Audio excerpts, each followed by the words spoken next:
Good evening and welcome to the Monday night meeting of the Board of Selectmen, April 25th. If you could all please stand for the Pledge of Allegiance. I pledge allegiance to the flag of the United States of America and to the republic for which it stands, one nation, under God, indivisible, with liberty and justice for all. The following meeting is being recorded and broadcast through our local cable access channels on Comcast and Verizon Fios. A recording of this meeting will also be available for viewing on our town's website, tyngsborough.ma.gov. After instruction from the State Fire Marshal and from the Tyngsborough Fire Chief, in the event of an emergency, there is an exit to my left and directly across from me along the back wall. I ask the board and the administration to please introduce themselves. Good evening, Corey Lambert. Good evening, Bill Gramer. Good evening, Rick Rowe. Greetings, Bob Jackson. Good evening, Matt Hanson, Assistant Town Administrator. Hello, Teresa Gay, Administrative Assistant. Thank you, and our town administrator will be joining us, Kurt Bellavance will be joining us shortly. First on the agenda, we have the meeting minutes from the regular session meeting minutes for review and approval for Monday, April 11th. Did you want me to read the agenda first? Yeah, that would be good, thank you. Could you please read the agenda, Selectman Jackson? Thank you. Mr. Chairman. At 6:20, the meeting will be opening up. We have meeting minutes tonight. We have under new business a request by the Tyngsborough Water District. We have appointments for various organizations. We have a request for a special permit, and we have a potential article request for a billboard. Under old business, we have Freedom Alley Shooting Sports, contracting and bids for several items, and Lakeview Avenue surplus land. We have a joint meeting with the Finance Committee for budget review and warrant review. We have citizens and business time, correspondence, weekly review of weekly warrants, town administrator's report, the usual list of items, selectmen's reports, executive session we will not be holding tonight, and adjournment. Thank you, Mr. Chairman. Thank you. Again, back to the meeting minutes from Monday, April 11th. Mr. Chairman, I'd like to make a motion that the Board of Selectmen approve and release the regular session meeting minutes from Monday, April 11th, 2016. Second. Discussion. All those in favor? Aye. Oppose? Abstain? Abstain. And it carries 3-0-1. Next, we have, under new business, a request from the Water District seeking extension for well testing. Mr. Administrator? Yes, thank you, Mr. Chairman. I was approached by Warren Allgrove, who's the chairman of the Board of Water Commissioners, the Water District. They had come to the board approximately 2 years ago, in 2014, looking to do some initial site investigation to property known as the Hunter property. They're at a point now where they would want to continue to look at that and investigate further. I did speak with Mr. Allgrove, who was not able to make it tonight. He said he would be happy to come to the next meeting to answer any questions, or if the board felt inclined to vote on that tonight, be happy for that as well. Thank you. Questions or comments from the board? Mr. Chair, Yes. I certainly support the Water District and their ongoing research to find out if it would benefit the people of Tyngsborough to use that property as a source of water. I do think that the Board of Selectmen and the people of the town would benefit from hearing an explanation from the Water Department. Thank you. Thank you. I would agree with that, Mr. Chairman. Okay, so if we could put that on a future Okay. agenda and ask the Commissioner Allgrove if he could please attend. Next, we have Section 3B, appointments to the Education Fund. Mr. Administrator. Yes, thank you, Mr. Chairman. We have a few appointments before the board this evening. One is for the Education Fund Committee. So currently, through the real estate tax bill, you can check off and donate funds to this program if you'd like.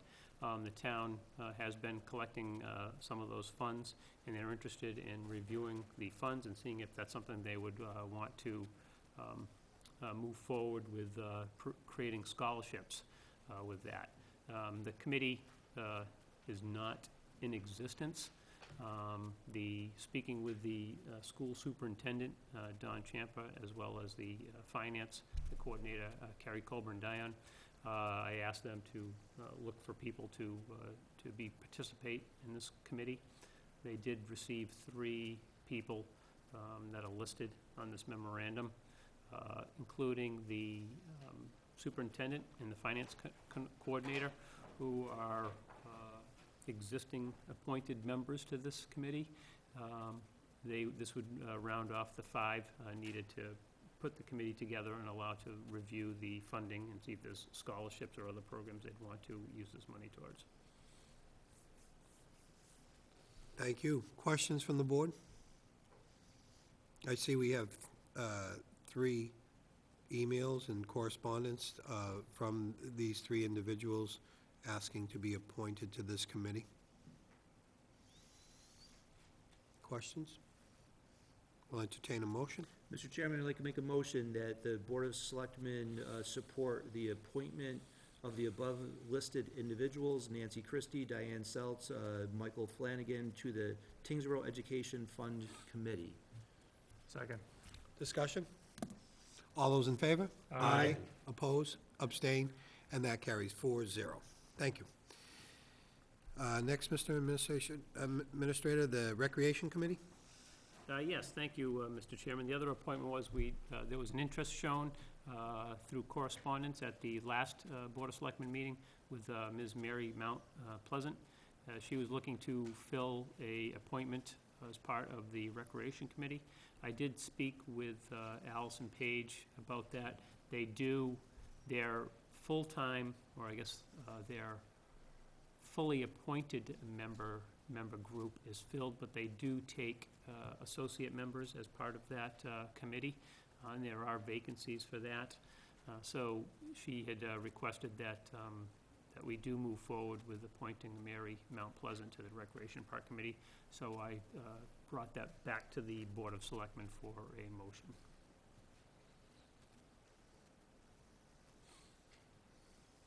And this would be for an alternate position? Yes. Thank you. Further questions from the board? Does that need to be part of the motion for an alternate associate member? I would believe so. Are we good? Yes, sir. Mr. Chairman, I'd like to make a motion that the Board of Selectmen support the appointment of Mary Mount Pleasant to the Recreation and Park Committee as an alternate associate member for a 3-year term expiring June 30th, 2019. Second. Discussion. All those in favor? Aye. Oppose, abstain, and carries 4-0. Thank you. Next, we have a request for a special permit extension for Blue Wave Solar, 50 Westford Road, Mr. Administrator. Yes, thank you. We did receive correspondence from the company Blue Wave. They are looking to do the solar portion of the project that was approved at 50 Westford Road. Their special permit was expiring in June, so they were seeking to get an extension on that, and they've listed several items of why they needed that to be extended. But Expected to yeah, be here we tonight. let them know that this was going to be discussed tonight. They said they were coming, but I don't see anybody here to speak on that behalf. I'm not sure. I guess I would recommend that we carry it to the next meeting. Mr. Administrator, do you know when the permit expires? It would expire June 7th, 2016. Yeah, all right, I see that. I guess we could ask to put it onto next week agenda and call and ask them to please attend. Enlighten us. Yeah, because we had discussed a few different dates, and this was the one we had settled on. Yeah, this is, we've been waiting a long time for that solar field to go in. It would be nice to be able to ask some questions and see Right. what the possibilities of this being a reality would be, so. Well, the other item too was that the special permit was issued to Westford Road Development, so that's different than Blue Wave, so we'd have to ask whether they had permission or something in a letter form as well, so there were a few questions that we had for him. Okay, and has a developer weighed in on this request? Not that I've heard of. Okay, great. All right, we'll move on to item 3D, potential article for a billboard. It's part of the, thank you, Mr. Chairman, it's part of the coming on board here for the town. I know there was some discussion in the past about trying to get a billboard at the facility where the recreation building is off Westford Road. That's something I didn't take a lot of time in working on, focusing on other items. So when Matt Hanson came on board, I asked him to take a look at the continued effort of seeing the feasibility of whether a billboard could be placed along that recreation property along Westford Road. So I know Matt has done a lot of work in getting information on that, so I'm going to let him, have him Thank you. present for you. Sure, great. Thank you very much, Mr. Administrator, Mr. Chairman. So I think this is very exciting that we're finally at the point where I think we're ready to move forward on this. It's been quite a few years since we've been talking to the state about this originally and since the town started looking into it. So I will get to that a little bit in a later slide. Basically, what I have prepared this evening is a draft of the type of presentation that I would give at town meeting to help explain the warrant article, exactly what it's asking, the location, and how the process would unfold for having a billboard placed installed at this location. So the first slide here is just the language of the warrant article requesting to lease the property. And next we have a map of the property. Let me make this a little bit smaller. You'll see 120 Westford Road here. The proposed billboard location is marked in blue. To the northeast is the West Tech Drive Industrial Park, and to the southwest is Republic Services. It's a fantastic location, no residential butters anywhere near a visible line of sight to the location. And I should start to back up to where Kurt had left off. When I was asked to pick up the project, I reviewed all the old notes. I had seen where town council, the previous town administrator, had left off with some conversations with the state, and I just reinitiated some of those conversations to see where things had left off. I started reaching out to a few new advertising companies again. I had a few advertising companies review maps of the site, had conversations with them, site walks, spoke to the permitting people at the state. They're very close to marking exactly on the site where a potential billboard could go. So a lot of that work has been done, and we feel very confident now that the state would potentially allow this site to move forward. So that's a little bit more background to exactly how we got here. Move on to the next slide now. This is basically, basically explaining that lease approval is actually what will be asked of town meeting. The town meeting vote is required because the Board of Selectmen will likely enter into a lease of more than 3 years. And the actual placement and specifications for the billboard, those will be determined later down the road. The exact placement will be approved by the Zoning Board of Appeals and the Conservation Commission, as well as the Massachusetts Office of Outdoor Advertising. The height will be determined and approved by the Zoning Board and the Board of Selectmen. And other lease terms, such as the lease payments, the length of the lease, bonding and insurance requirements, allowable content, all those things will be approved by you, the Board of Selectmen. So we're not asking for town meeting to approve any of those things, just the long-term lease of the land. The next step in the process are pretty simple, so I just laid them out here. The Board of Selectmen would release a request for proposals for advertising companies. You'd select an advantageous proposal, taking into consideration multiple factors, including lease revenue, the term, proposed height, and exact location on the property, and the company's previous experience and reputation with similar projects. That chosen applicant will go in front of the Zoning Board of Appeals and the Conservation Commission. Then the ZBA and Conservation Commission will, of course, hold public hearings, provide certified butter notifications, gather public input and peer review as they see fit. And only if that's approved, then the applicant can go to the Massachusetts Office of Outdoor Advertising for their final approval. And that's actually another stringent step that they have to meet and be approved. MassDOT has regulations, Section 700 CMR, that's their control and regulations of billboards, signs, and other advertising. It's multiple pages long, it's very stringent, what zone you have to be in, how close you are to other businesses, and things like that. Let's see. The potential timeline here, just to give everyone an idea, take at least 1 to 2 months for the Board of Selectmen to release an RFP and review the proposals. Another 2 months at least for the Zoning Board of Appeals and Conservation Commission public hearing processes. If all goes as planned, it takes about 3 months to go through the Mass Office of Outdoor Advertising application process, and then at least another 1 to 2 months for the applicant to apply for their permits and begin the actual installation. So without any major delays, billboard could potentially be installed as early as 2016, fall of 2016. It is likely it could take a little longer due to weather or other permitting issues, and that would push us into the spring of 2017.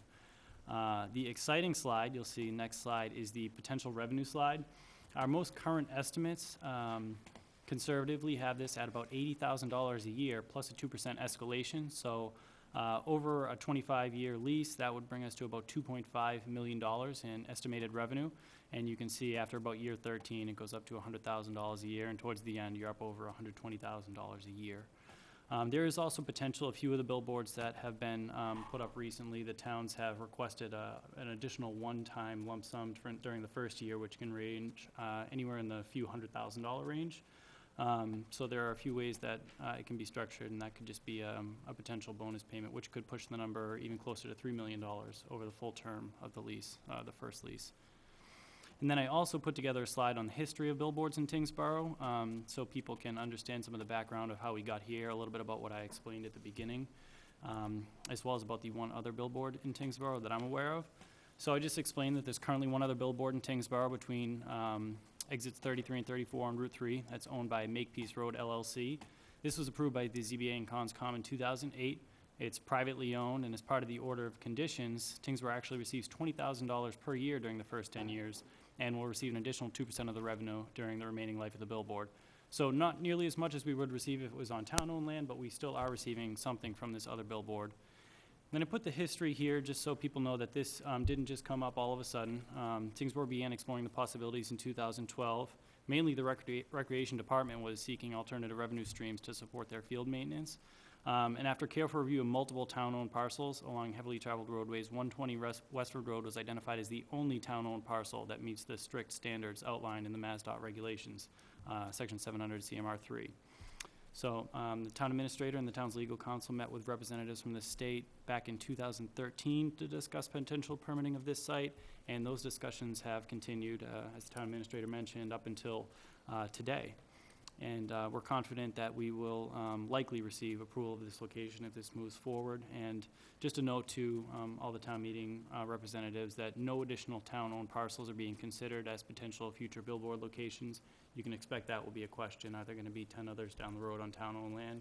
The answer is no. We've looked at multiple other parcels. They just don't meet those MassDOT requirements. And then the last and final slide is just another visual showing where the one current billboard is, Makepeace Road location, Assessor Map 22, Lot 24, down in the bottom right-hand corner of the screen. Our proposed location at 120 Westford Road is just about 2,000 feet up the road, fairly close, but it certainly far exceeds the state requirement, which is just a minimum of 500 feet between the billboard locations. And if you look at the abutters to Makepeace Road, that billboard, it has very similar commercial and residential abutters to this location. And in fact, 120 Westford Road has no residential abutters in the direct line of sight. You just have Republic Services to the south and the West Tech Industrial Park to the northeast. So that's very exciting when it comes to potentially receiving approval from the state, and the advertisers look at that as a very positive thing, because they know if they try and go in front of the state and local zoning boards of appeals, if there's residential abutters, that tends to be the biggest hurdle for them to receive a variance and other things. But we certainly don't expect that here. If Makepeace Road was permitted, it's I would say pretty highly likely that this location would be. It's very ideal. So, Thank you. welcome. Some great comprehensive work, very good information. Any questions or for the Assistant Administrator from the board? Mr. Chair, Yes. is this for a single flat panel, or is it in an L shape? It would likely be that V shape that you see just down the road, so it can be seen easily from both Both sides of the highway. directions. That's correct. Thank you. Mr. Chairman? Yes. How about access to where the billboard would be constructed? Do we need to make any improvements, or would that be on the? No, so the interesting thing about this location, believe it or not, if I can get back to the page here, let me just pull up the map quickly, is It's a little hard to see on the large map here, but there's actually an access road. It's an old dirt road on the corner of the parking lot on this property. I don't know what it was used for at one point. It's slightly overgrown right now, but there's actually a dirt road that leads all the way down the edge of the highway here. Probably not the entire length of the blue line, but most of the length of the blue line. There's actually an old bus in there that, as part of this process we would request the applicant to remove, along with some other trash and debris. So between having the driveway all the way up to the site and then having that dirt road there, the access is already there, including the road. Very few trees would have to be taken out to actually install the billboard. There may be some potential trimming near the edge of the highway so they can get it a little bit of additional visibility, but that's something they have to negotiate with the state, not us. Thank you. Selectman? Fantastic job. Great. So, at this point, what are we looking for? Well, we have a draft warrant article in the warrant, but since this was fairly new, we just wanted to show you what we were thinking as far as potential presentation before officially adding it to the warrant, I believe, Okay, so we would take action on it when it would be as part of the, yep. as part of the warrant. Yep, correct. Very good. Thank you. Great, thank you. Okay, Mr. Administrator, moving on to old business, we have Freedom Alley Shooting Sports Special Permit Decision. Yes, thank you, Mr. Chairman. At the last meeting, the Board of Selectmen had voted to support the special permit decision for Freedom Alley Shooting Sports based on the conversation that we had and the potential conditions as part of the final decision. We had worked with our attorney, Charles Zaroulis, and the applicant's attorney, Peter Nicosia, on putting together a draft decision, making sure that we adequately reflected the conversation that evening and that the draft decision reflected the will of the board. We've put that together. There was probably the middle of last week, there were some final comments that town council had that we passed along to Attorney Nicosia. We did get an email back saying, looked okay. The changes weren't actually incorporated into that document until today. I had forwarded out the final, let's say the final draft. The attorney, Peter Nicosia, we basically said we were adopting the comments that Attorney Zaroulis had. He was okay with that. I did add one additional piece to that. Under the special permit, under the conditions, we talked about let me just pull it out here.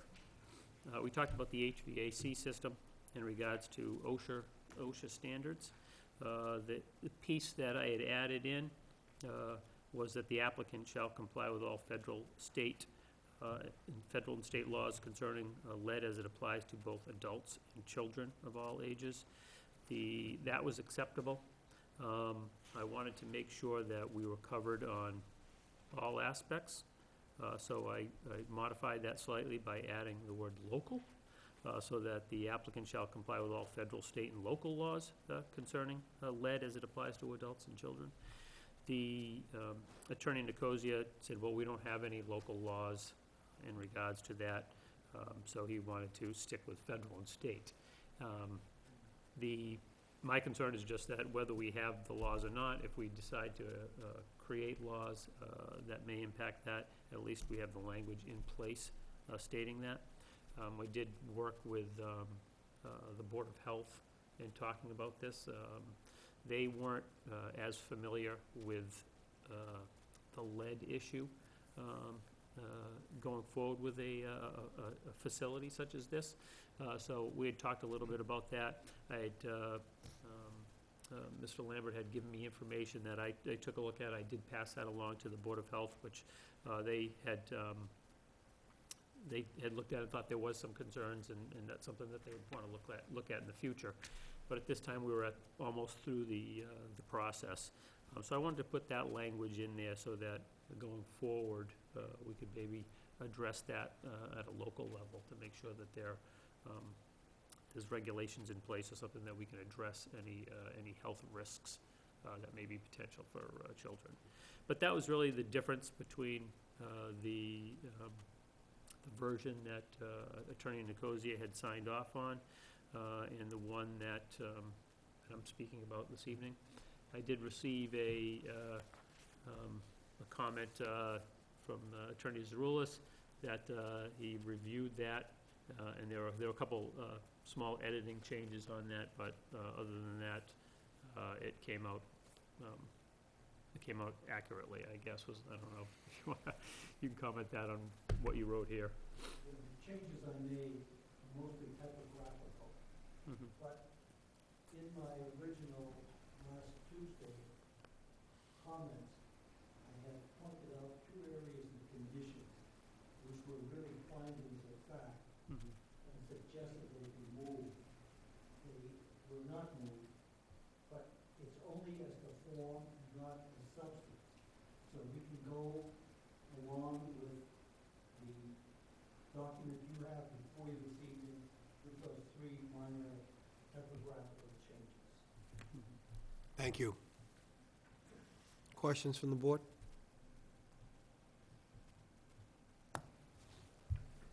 Mr. Chair? Yes. So if we approve it with the provision for local laws, is that your understanding of what we would be approving tonight? That's at the will of the board. If that's something that you'd want to do, then we'd certainly incorporate that.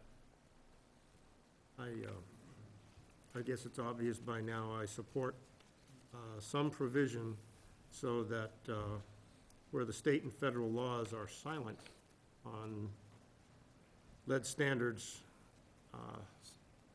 sufficient for access by children. So as the state and federal is silent on that, however, there are standards which health departments have identified for allowing children to be present.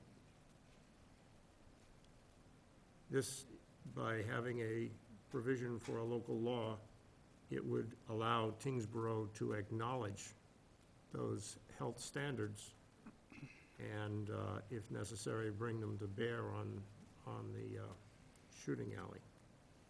So I support the wording that includes local laws.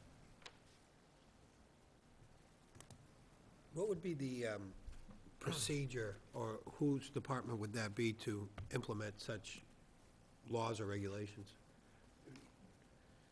In my recommendation that a joint Board of Selectmen, Board of Health, Board of Selectmen is issuing the permit, I think the Board of Selectmen probably would not look favorably on the Board of Health without coordination, issuing something that would shut down a facility in Tyngsborough. So with joint authority, or you have an attorney in the room who's going to do better wording than I do, I think the Board of Health should speak to the standard and should speak to how it would be implemented in practice without encumbering the business. And the Board of Selectmen, in concert with them, would see that it was enforced. Is that? Thank you.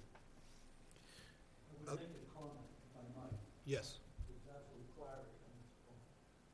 The language, local law, is not my language. I don't agree that it's going to be the joint Board of Selectmen and the Board of Health.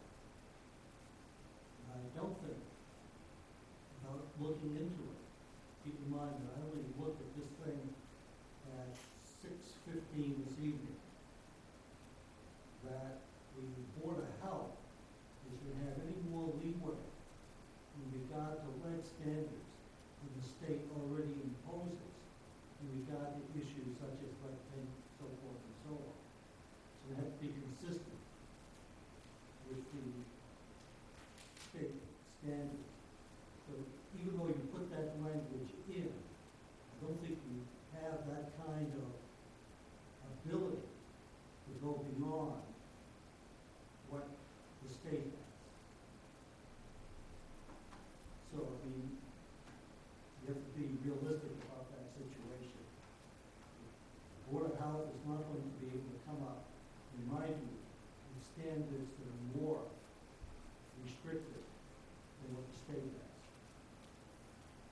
Chair?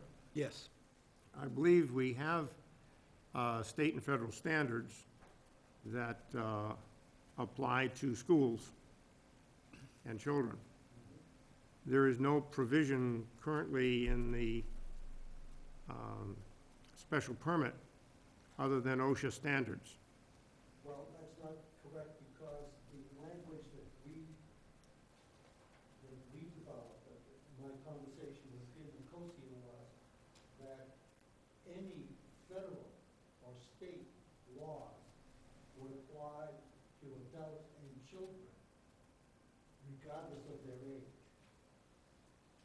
So that's the language that we have proposed.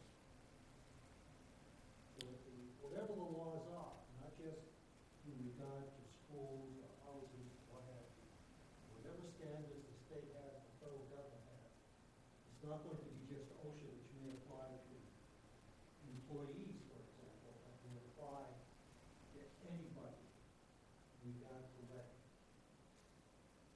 Mr. Chair? Yes.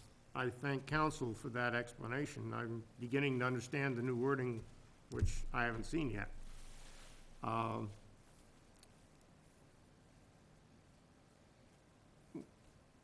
would we know if the facility is operating at that standard without some verification?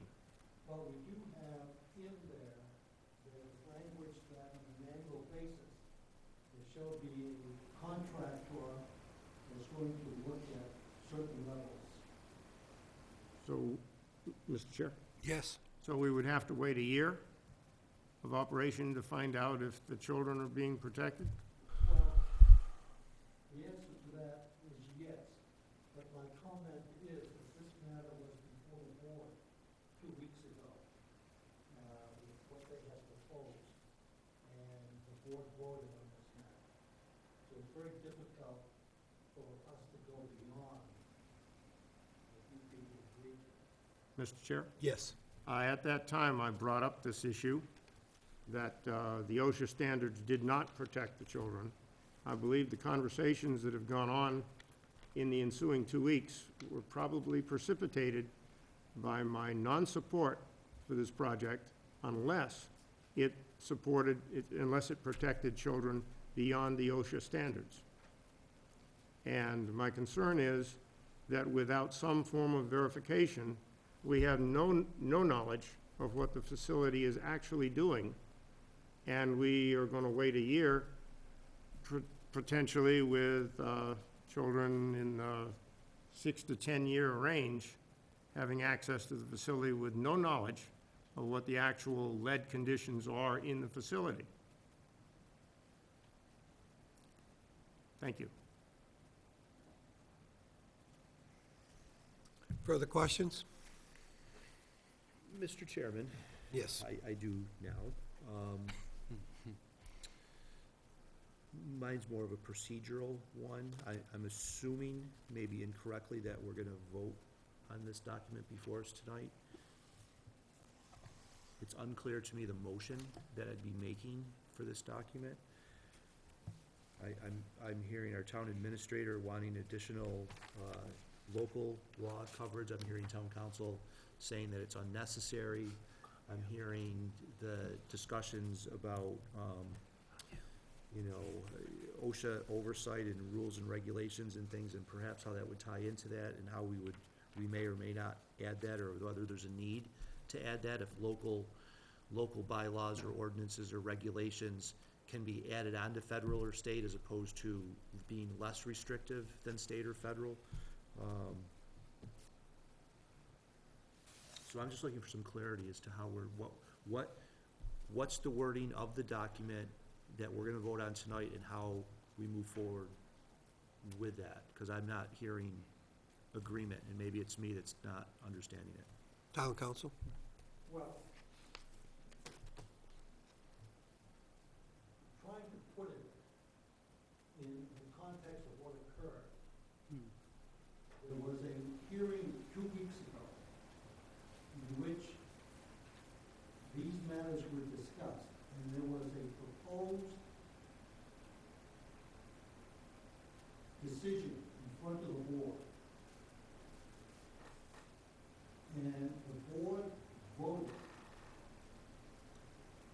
context of that decision to approve the application for a special permit, and requested the administrator to draft a final document consistent with the record. And the record was the comments that were made by the board as a whole and the vote that it took. And that's what they did. After that discussion and vote took place, the town administrator called me and said that based on a conversation he had with a member, that they want to be protection for children, because they weren't mentioned in it. And I spoke with Peter Nicosia on Friday concerning that, and said there should be some language in there for children, and that was put in, that any federal or state law regarding lead would apply not only to adults, but to children of all ages. That's all I can say. The board took its action. I cannot now revisit that except in the context of what the board voted for at that time. So it's not fair to ask these questions right now and shift the responsibility after the vote has been taken. As much as I might like to, I'm the one that raised the issue about lead in the first place by letter to the board, in regard to children. There's nothing in the record concerning having something, a finding by the board in regard to that at that last meeting. As a board, no one member spoke, but the board did not comment as a group on that condition. Mr. Chair? Let's see, is Selectman Jackson, are you done yet? Perhaps, we'll just, so, I mean, as a board, one member did speak about it, but as a board, listening to one member speak and being silent on it, to me, is agreement. We didn't say we opposed having language or bringing that forward. So I think it's smart. I didn't speak of it 2 weeks ago, but often, I certainly didn't speak against it. So I would think there'd be some language in there. So is there language in here that says local? And are you agreeable or disagreeable that there should say local, that there should be local laws with that?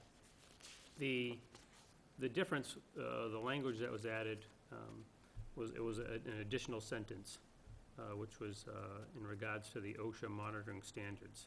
An additional sentence was added to that condition that stated, the applicant shall comply with all federal and state laws concerning lead as it applies to both adults and children of all ages. And Attorney Nicosia had said that language was fine. I had added back, in our conversation back and forth with him, adding the word local instead of just federal and state, but adding local just so that we covered all bases. And Attorney Nicosia had said, well, we don't have any local laws, so I wouldn't agree to that. That's how the conversation was left later this afternoon. So the app, Could I just ask, correct, the document that I saw this evening at 6 o'clock, didn't have the word local in it. No.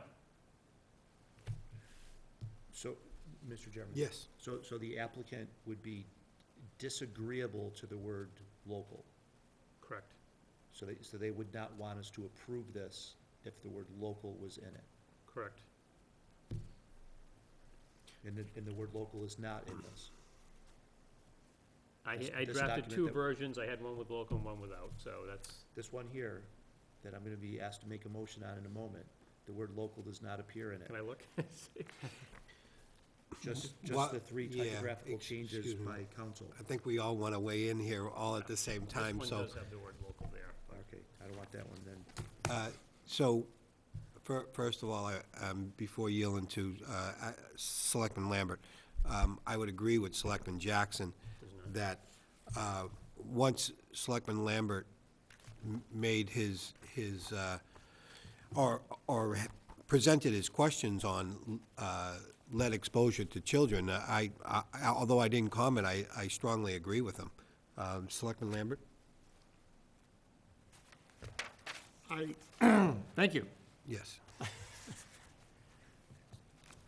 As to who agreed and who disagreed with me on the board 2 weeks ago, I don't know, because there were I haven't watched haven't watched the show. So I don't know the body English and the words that were expressed, but I clearly brought forward that I supported, as I have said before, I supported the range as it was presented for individuals over 18 years of age, because there was a provision of OSHA lead protection, but that I would not support the range going forward unless it protected children, because they were planning to allow children to come in. I regard my remarks as not narrow, but wide. I didn't say how the protection needed to be accomplished. I would have believed that the proponent and the town would have worked diligently to come up with something that the town and the proponent agreed would protect children, because that's clearly what my words were intended to convey. And as we have heard, no one on the board objected to my remarks. As the motion moved forward, my understanding of the vote was that we were voting on the combined comments of all those who spoke, that the conditions and understandings that were spoken aloud in the meeting, during that portion of the meeting for Freedom Alley Gun Range, the understandings that were expressed were to be all incorporated into the motion that would be presented in detail for final approval. And yes, I absolutely thought that my words for the protection of children, however that might be implemented, would be included in that motion. Thank you. Thank you. I'm sorry for the wordiness. No, that's fine. I think you made your point.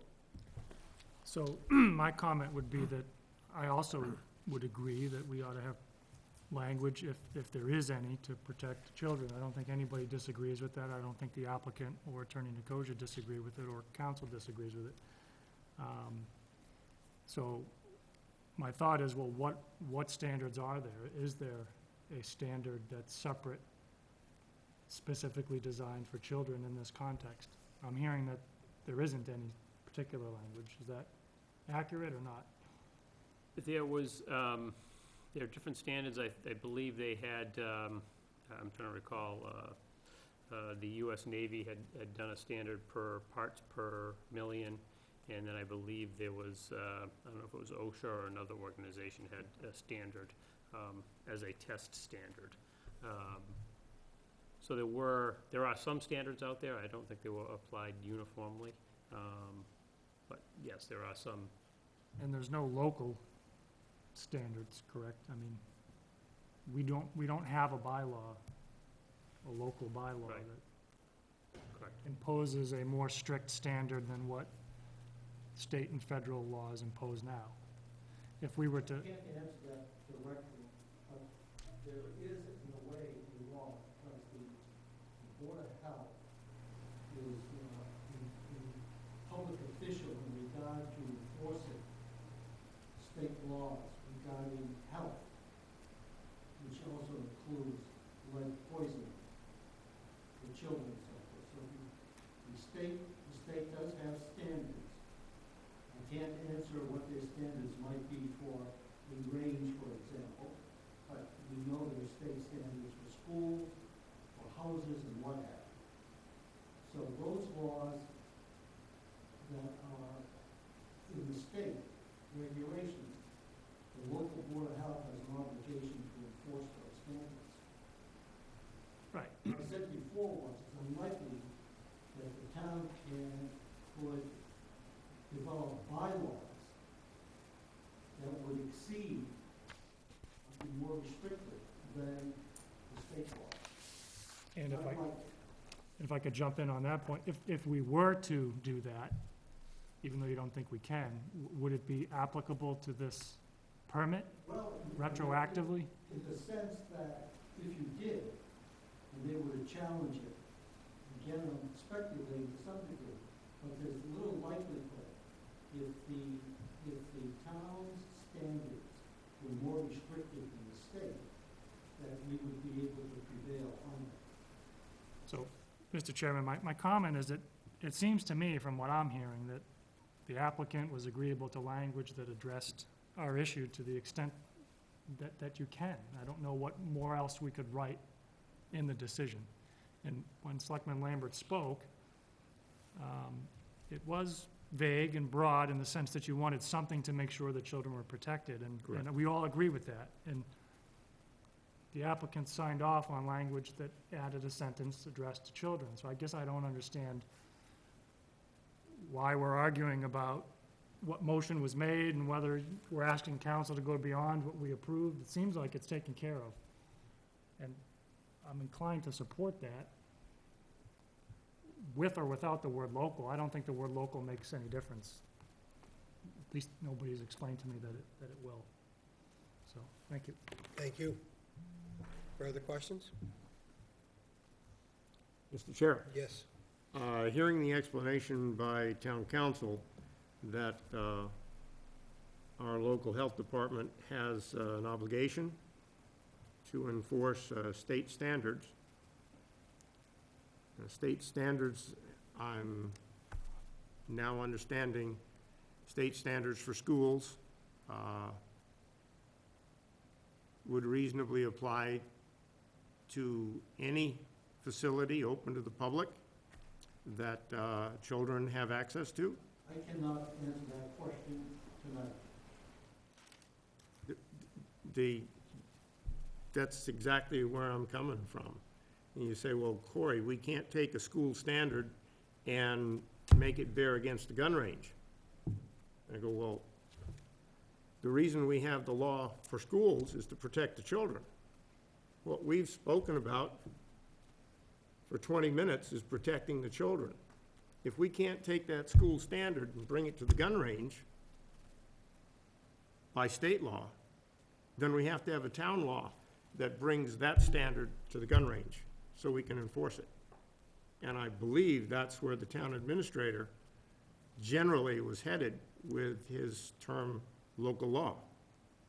I'm putting words in his mouth, but it's time for me to be quiet and maybe let the town administrator talk. Well, no, I was just trying to address really the issue of testing and whether we could, if that's something we needed to test further, is that something part of that inspection that we do? Can we test for that? If they're gonna have food there, is that something under the Board of Health, if they issue a food permit, because they have their cafe area, is that something they could be part of their testing?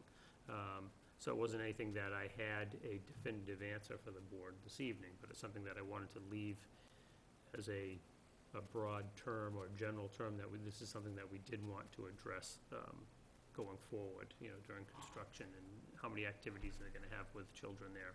Is that something that we can, look at in the future when they're up and running? Is that something that we wanna look for when they have children there participating in the activities? So that's what the gist of that condition was, why it was amended to include that section there. Further questions? Mr. Chair, Yes. if we can, I'm gonna use a term that sounds right to me, if there's transportability between standards for schools and they can be applied to the shooting alley, I'm on board. Because we've heard that our health department has the right to enforce, so they can come up with their own swipe standards to enforce.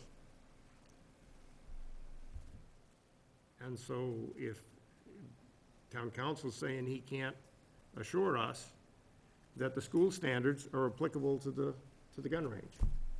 So it leaves me out in the breeze again, at the end of the branch, with no protection for children that applies to gun ranges. I understand we have standards that protect them in school.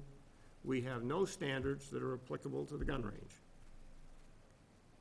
That we know of. that we know of.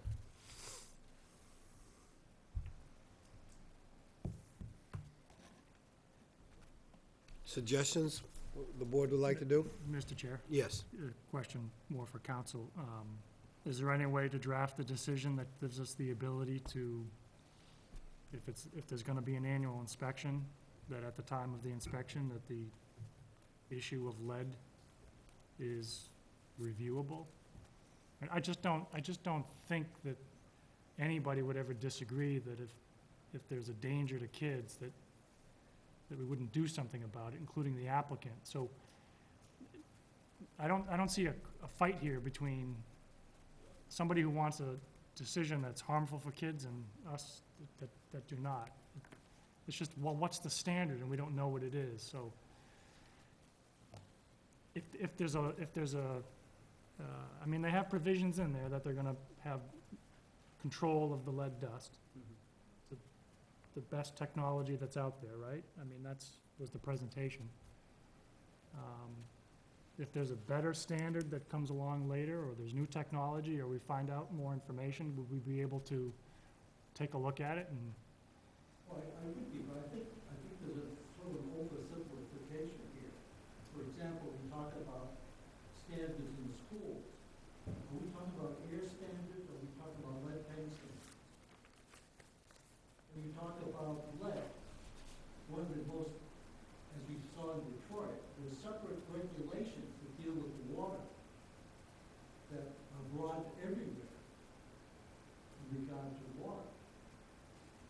And I can't sit here and certainly raise these issues now. They should have been raised before at the hearing as to what the standards would be, because I can't tell you what the standards are for school air in regard to that. I don't know. No one even knows. I'm only defending the school department. So the issue here is the word local. If you want to put that in, should have been discussed before, we want to put it in. You put it in, they can take an appeal if they want. And I looked at the minutes, it's not in here. I asked, before I review anything, the board to send me minutes so we can see what was said. But that's your decision to make at this particular point. It's unfortunate that we're discussing it this evening, because what should have happened is you should have continued the hearing to tonight. Everybody assumed that the document that was there that night would be the document was cleaning it up, was not making any substantive changes, was going to be the document we were going to sign tonight. Hearing should have been continued, they should have been sitting at this table, I should not be answering all these questions. So Attorney Zaroulis, I'm not sure if I follow that. I think that I would have to agree with Selectman Lambert as those were comments that made. I don't think the board needs to repeat a comment from one selectman. And I agree with Selectman Jackson where we didn't disagree with that statement, that I would also assume that it was part of the request. Now, and I would also agree that all the comments and concerns, which that was really probably the main concern of all the things that we discussed, was lead exposure to minors. The problem I have, Mr. Chairman, is Yes. the word local is not used at that meeting. I understand. There's no local law. It was clearly brought up that the OSHA standards don't address minors. And that issue was clearly brought up by Selectman Lambert. So, and I think it was clearly brought up that we wanted that issue addressed. Now, we have had tremendous cooperation from the applicant, so I don't know, you know, I know that we need to have some wording in there. We can't just trust that the applicant will handle the lead exposure to children. I don't even know if there's certain areas that certain minors wouldn't be allowed into where there is more exposure than other areas in the building. There's contained areas, I'm sure every room is probably different with their, even with their systems. So I would hope that we could find some common ground and just put this into agreement, something that would give us some teeth and something that we can work with as a board with the applicant to make sure that the exposure doesn't happen. As I suggested before, it's your decision as to what your intent was that night. Your intent was to have the words local in there. Not specifically local, council, not specifically local, just something to address lead exposure to minors. That's in there. Is it sufficient? Well, just to add, Because you're also, excuse me, I'm sorry, because you're also telling us that we can't exceed state and federal regulations. So is that what we're doing? That's local. In other words, like. Yeah, but we don't have the word local in there. I'm just saying, if we left the word out local and we put in the statement, which we have put in, to OSHA standards for adult and children. I don't have the document in front of me, but my understanding is from what Kurt read, that he put in there at the discussion with Peter Nicosia, that all federal and state laws regarding lead would apply to adults as well as children of all ages. That's what's in there. And maybe we should put a statement in there, and the board has raised concerns of different levels between adults and minors.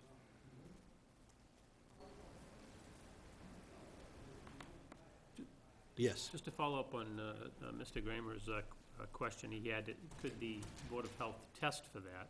So we did, under condition 10, we did say the town may inspect the facility annually to ensure that the owner-operator is in compliance with the above conditions. So we do, that doesn't say how they are going to inspect. That may be something that they do inspect, if that's something that the Board of Health says, well, we want to test to make sure they're compliant with lead standards, and that's something they could test. The applicant clearly wants to comply. They stated that to us.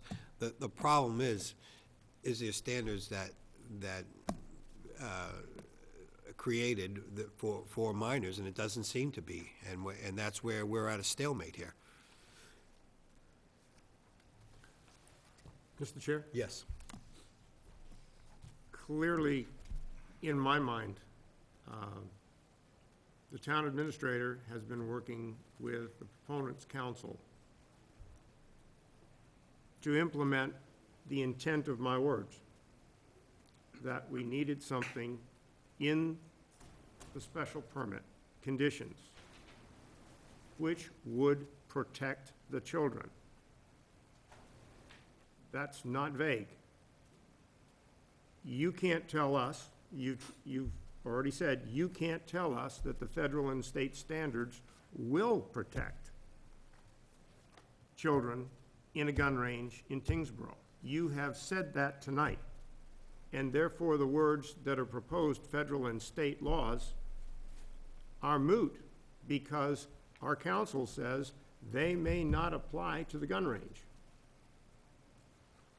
And therefore, and if it sounds like I'm on a soapbox, I'm trying to make clear my point.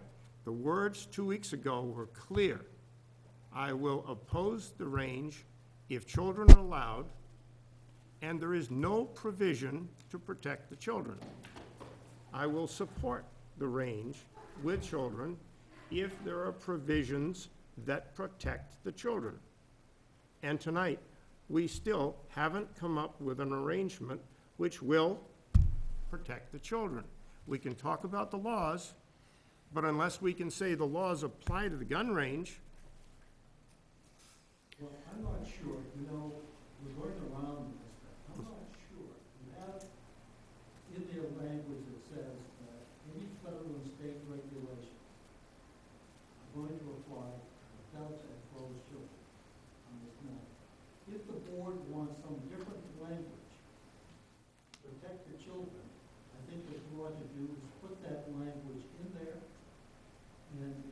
like it, let them take an appeal.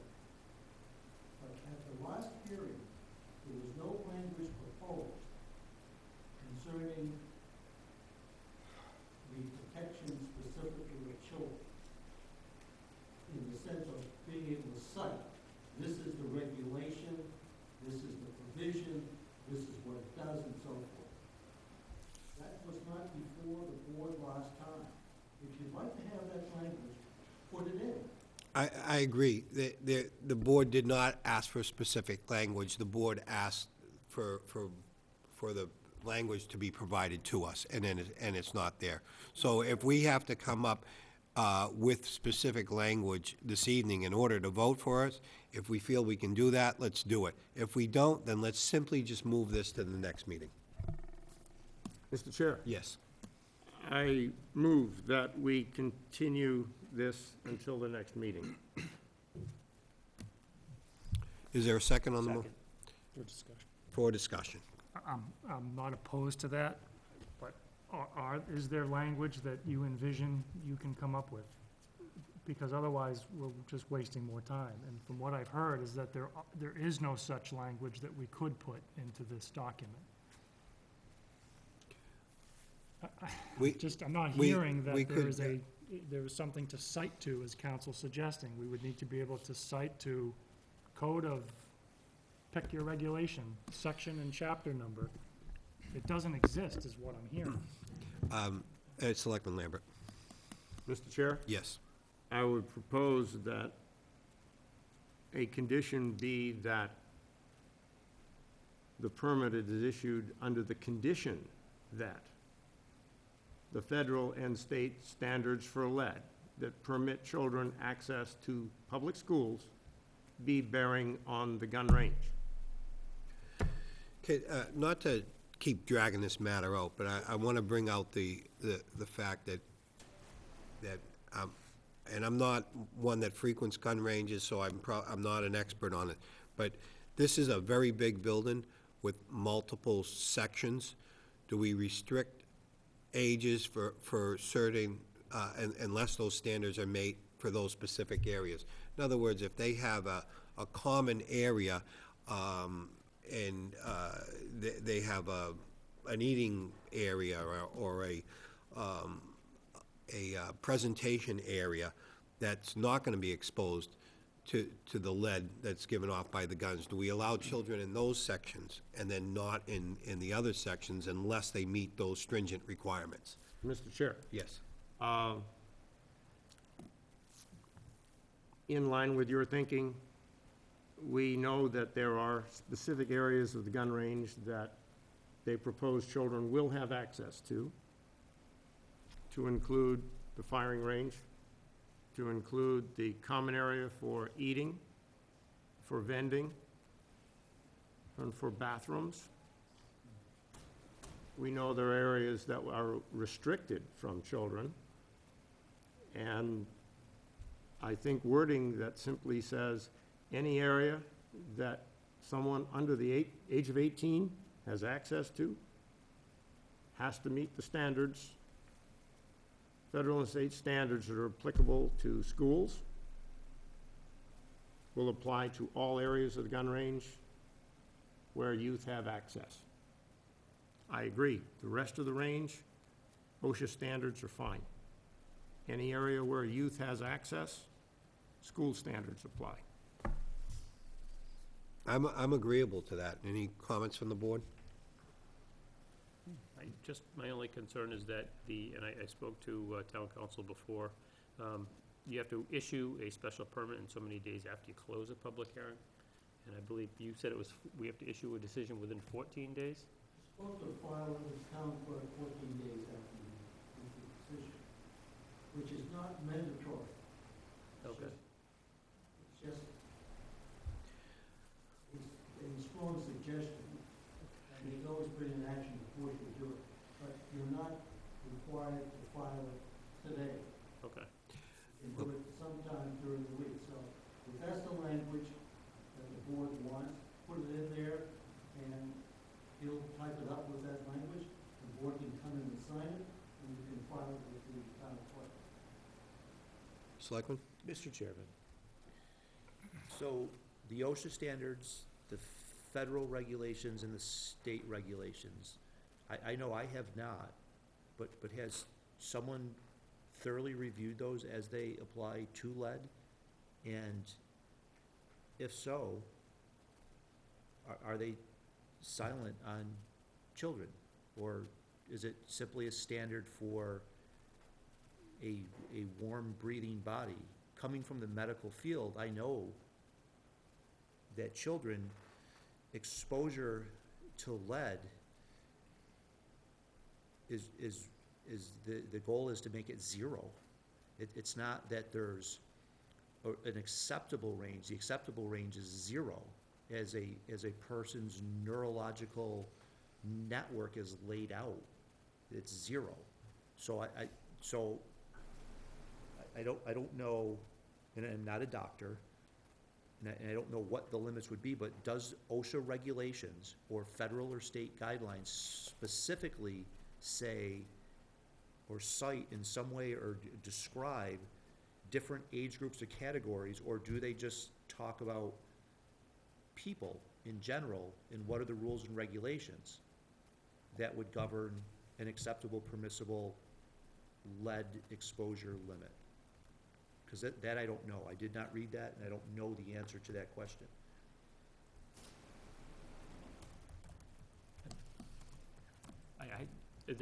Corey, Mr. Lambert did give me some information. I didn't review all of it, so I can't, Do you have it printed out? have it in my office, yes. I have, Mr. Chair? Yes. I have provided to the town administrator, I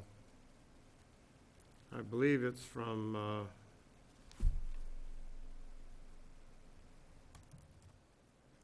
CDC or the Institutes of Health, the standards for the 6-year-olds and the 10-year-olds and the 18-year-olds, and provided that also to the Board of Health in hopes that we would have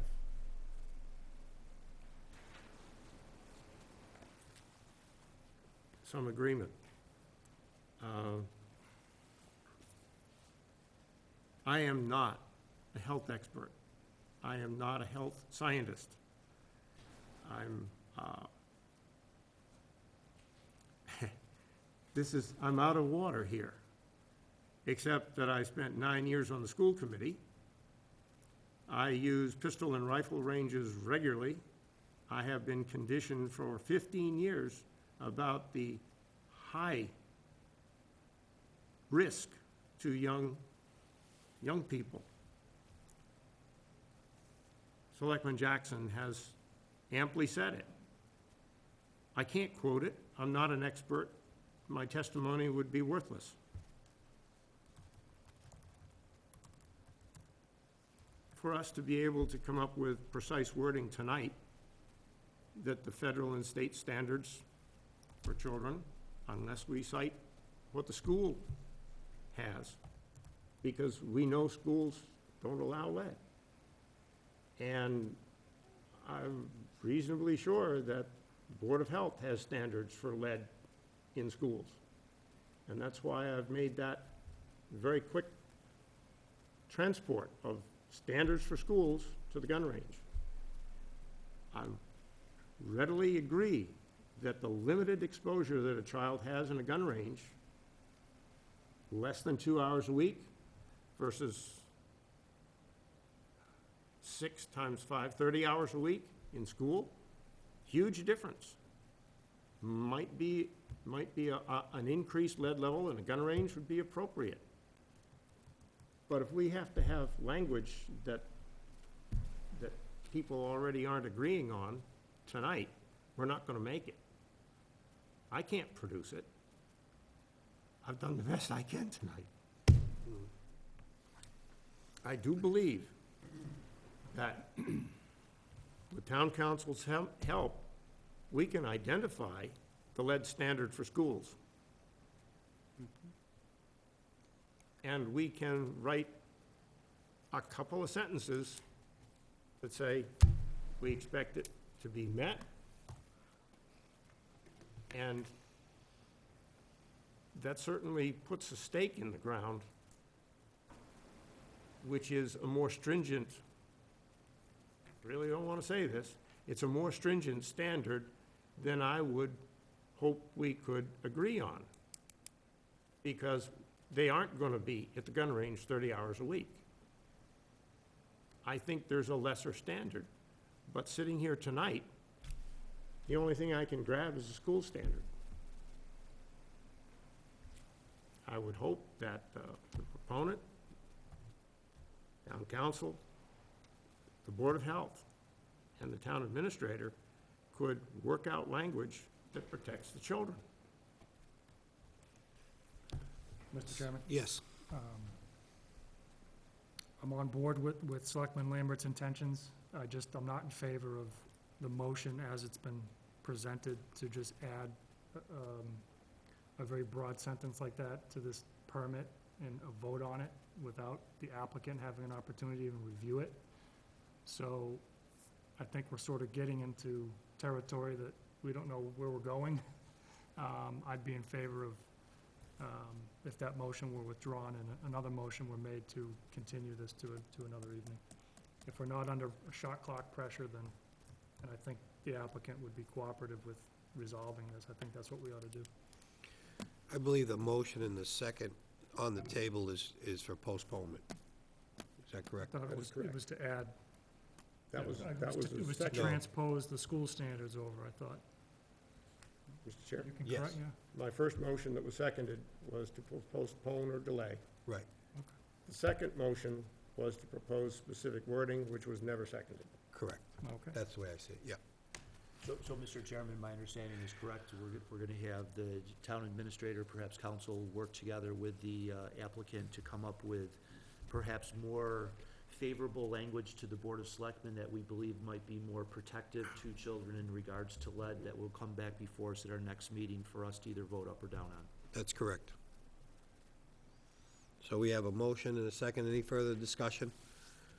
All those in favor? Aye. Aye. Oppose, abstain. So we continue this to the next meeting. Mr. Administrator, I think we have some work to do to resolve this issue, and I think it's clear what the board's intent is. It's a complicated issue. We've never had one of these permits before us, and we're making every attempt to get it right. Right. Thank you. Mr. Chairman, Yes, I appreciate the support of the board. you're welcome. And thank you for bringing up an important matter.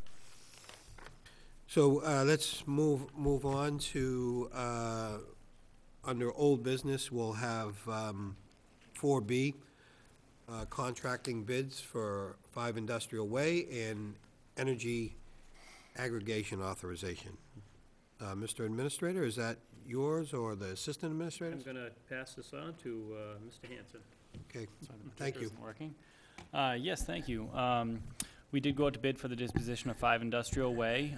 Bids were opened on April 19th. There was a lot of interest during the few weeks that the bids were available. We ended up only receiving 2 bids. One was on the lower end of $50,000, and the high bid came in at $355,000 from Guy Ferretra and Craig Ferretra. They own Chelmsford Crane Service on 6 Kidder Road, and they're looking to relocate that. Build a 10,000 square foot building to house their cranes. This location is ideal for their business because of its very close proximity to Route 3. Can easily get the cranes onto the highway.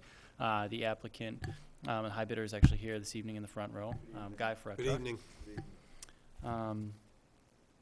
So, and basically how the process would unfold from this point, if you accept his proposal in reading the requested motion, the applicant will then have 180 days to pursue any variances or special permits he'd be required for his project, and that deadline could be extended at the Board of Selectmen's discretion. But that's how the process would unfold, and yeah, again, his bid came at $355,000. Thank you, Mr. Administrator. Mr. Assistant Administrator, I'm sorry. I was fortunate enough to be there at the opening of the bids. I thanked Mr. Ferretra for his bid. Welcome the possibility of a good, viable business coming to Tyngsborough. Explained to him what Tyngsborough was about, and I explained to him our tax base and 90% residential, and how we are always looking for viable businesses. The town has been having this property, not collecting taxes on it, to receive a fair market price for it, and to bring an excellent business and taxpayer like Chelmsford Crane would be very welcoming from my eyes. Any comments from the other board members? Mr. Chair, Yes. I heartily agree with you. I look forward to welcoming you tonight. Thank you very much. So we can entertain a motion? Mr. Chairman, I'd like to make a motion that the board accepts the proposal from Guy V. Ferretta and Craig D. Ferretta dated April 18th, 2016, in the amount of $355,000 for the disposition of surplus property located at 5 Industrial Way, identified on the Tyngsborough Assessor Map 21, Block 2D. Second. Discussion. All those in favor? Aye. Oppose, abstain, and that carries 4-0. Thank you, and best of luck with the process, and let us know if we can help you in any way. Thank you very much. Thank you, sir. Appreciate it. Good night. Okay. Fantastic. Next, we have energy aggregation. This one as well? All right. So, as you know, Article 29, Town Meeting, June 2nd, 2015, authorized the Board of Selectmen to enter into an energy aggregation contract, which is where the town would actually aggregate in the energy purchase for the entire community, residents, businesses, anyone who didn't already have their own competitive supply. It's a rather lengthy and difficult process with the Department of Public Utilities and Department of Energy Resources. So almost every town that does this uses a consultant. They're paid directly from the suppliers. It's pretty much an industry standard of 0.001 kilowatts per hour, and again, paid directly from the suppliers, so nothing that the residents see or that the town actually pays. We decided to go through a competitive RFP process to choose this consultant, even though energy supply services are exempt from procurement statutes. We still wanted to go through the public process just to do our due diligence and make sure we had a qualified contractor. The town administrator, myself, as well as the finance director, reviewed proposals from 3 consulting companies. There are really only about 3 or 4 in the state that do this frequently, and we ended up selecting Colonial Power Group. They scored highly advantageous in all review categories, and I just wanted to highlight some of the following experience so you can see why we chose them. They're the only licensed consultant and broker with a successful 10-year track record. They're the largest provider of municipal aggregation services in Massachusetts. They currently have 28 state-approved aggregations and 14 more communities that they're going through the process. So very shortly, they'll have over 42 completed aggregations, hopefully. And they're the only company that applied that focuses 100% on municipal aggregations. They don't provide any other energy consulting services. Aggregation is their entire business. They're also the first consultant company to take a revenue stream to support energy management initiatives. Basically, how that would work is similar to how the consultant takes 0.001 cents per kilowatt hour from the suppliers. There is an option if we go to out to bid ultimately, and this would probably be 6 months or more down the road. The town could decide as part of the bids to have that supplier also provide the town with a percentage of revenue, which I think would be it's usually half of what the supplier would be getting, so probably 0.0005 cents per kilowatt hour. I'm estimating somewhere around $20,000 per year. That would be the type of option that we could explore down the road. They were the first company to actually do that. They've worked with multiple towns in the area, Tewksbury, Lowell, Burlington, many others. They're a member of the EBT working group and have the ability to handle data transfers directly with the local distributors. And all of their key employees, their partners, financial controllers, program managers, municipal process, and community outreach advisors are all located in Massachusetts in their office in Marlborough, and their attorney is based in Boston. So obviously the most experienced company in Massachusetts doing this work, and that's why we would recommend their approval. Thank you. Questions, comments? Thank you very much. We require no action on this.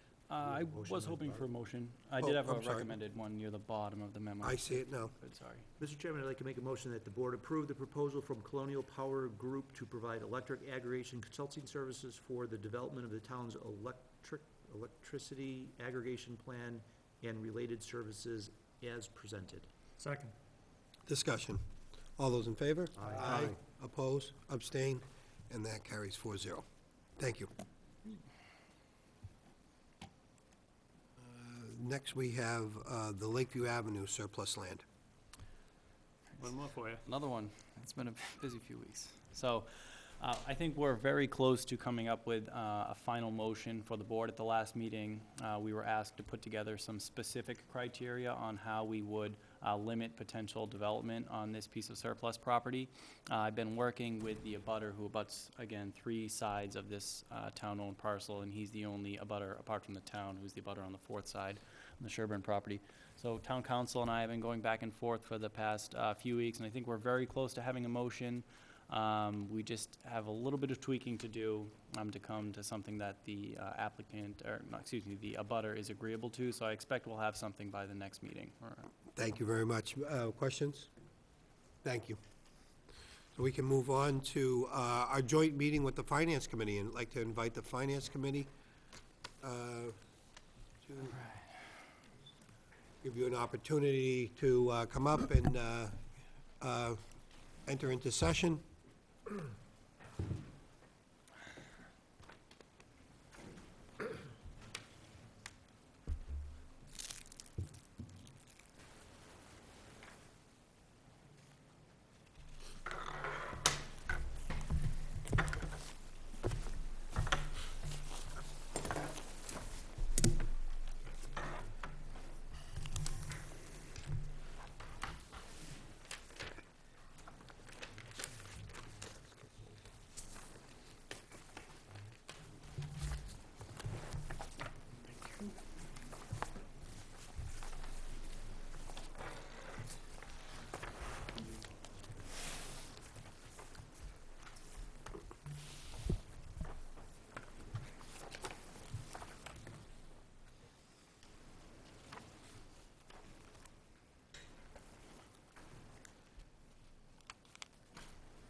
Okay, is the Finance Committee coming into session?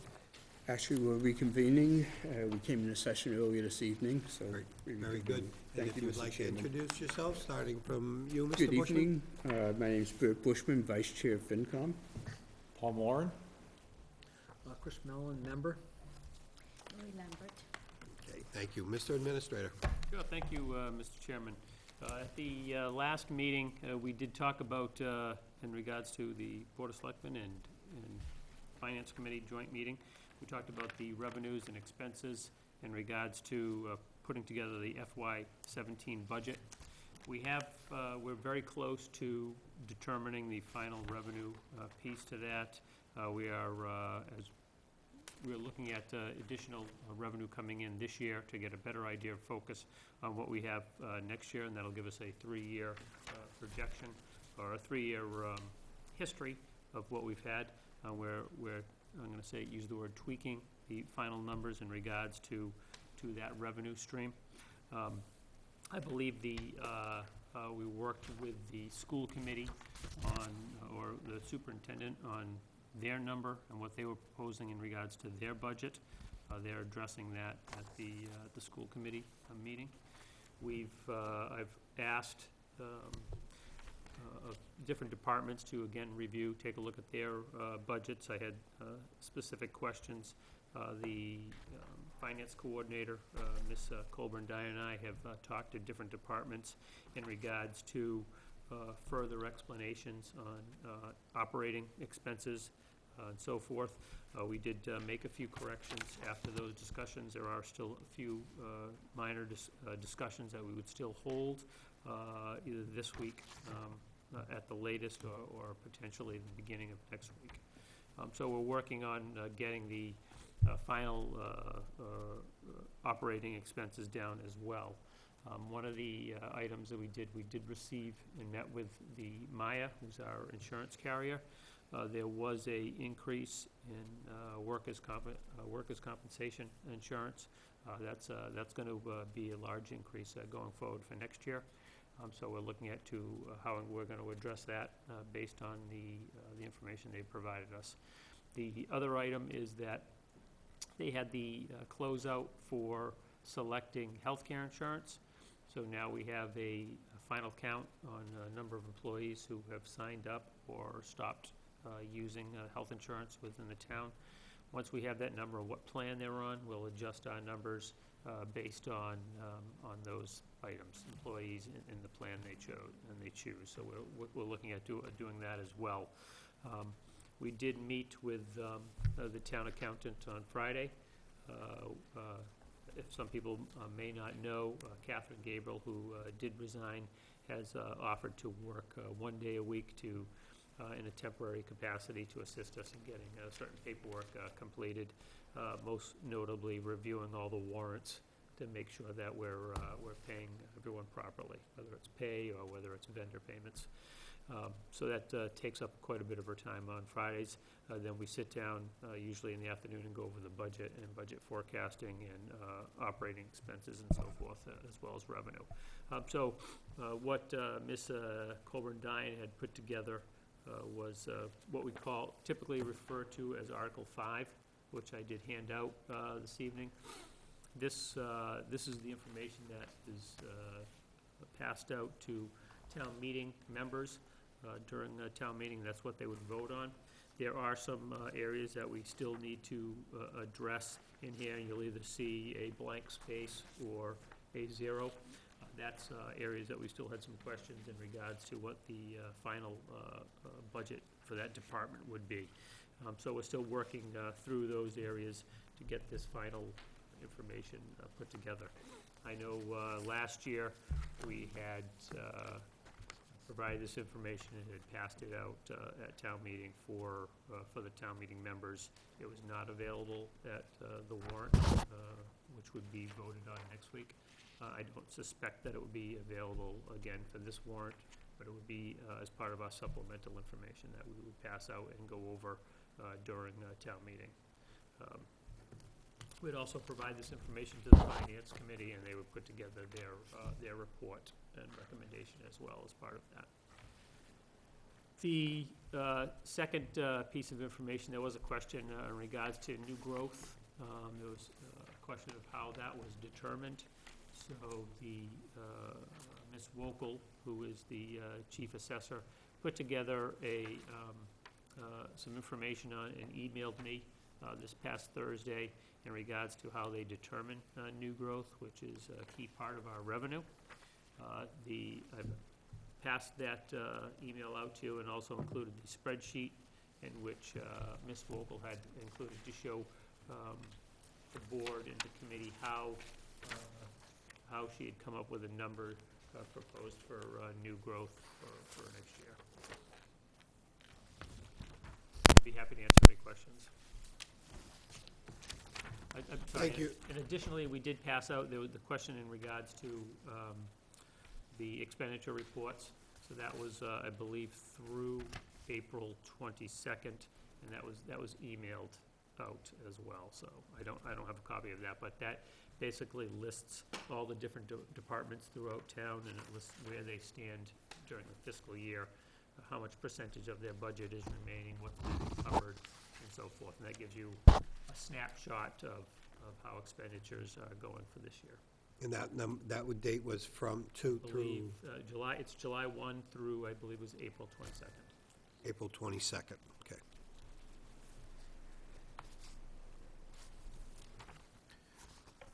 Questions from the board?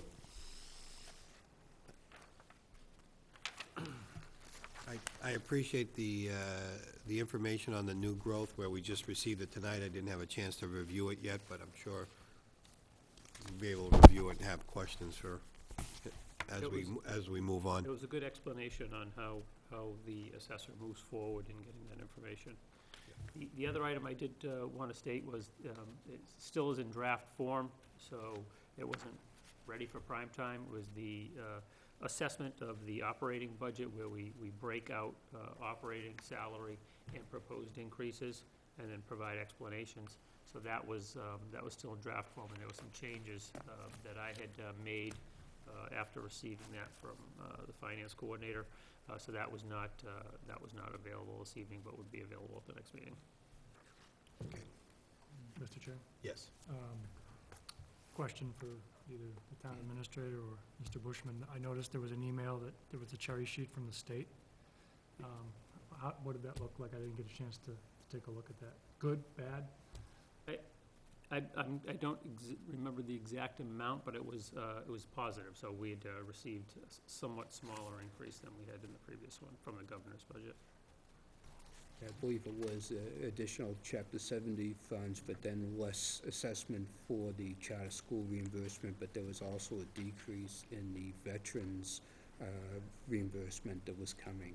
So I was curious myself, because I wasn't quite sure how it was gonna flow through and what kind of range we're looking at in terms of where we are, either positive or deficit at this point. The reduction in veterans' services, as I see it, is not a reduction in the percentage that the state pays, but just reflects the activity that we've had in town, Okay. which will fluctuate, right? Mhm, So sure. whatever we spend, we still get that 75% reimbursement. Mr. Chair, Yes. I appreciate the summary provided in the past weeks and again tonight by town administrator. Town administrator is very skilled, very diligent, and I appreciate that. I don't want to start remarks that way. I miss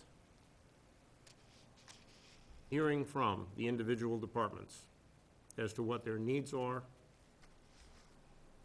We are not yet a town manager form of government. And the Board of Selectmen is still supposed to know what its town departments need, how they're doing.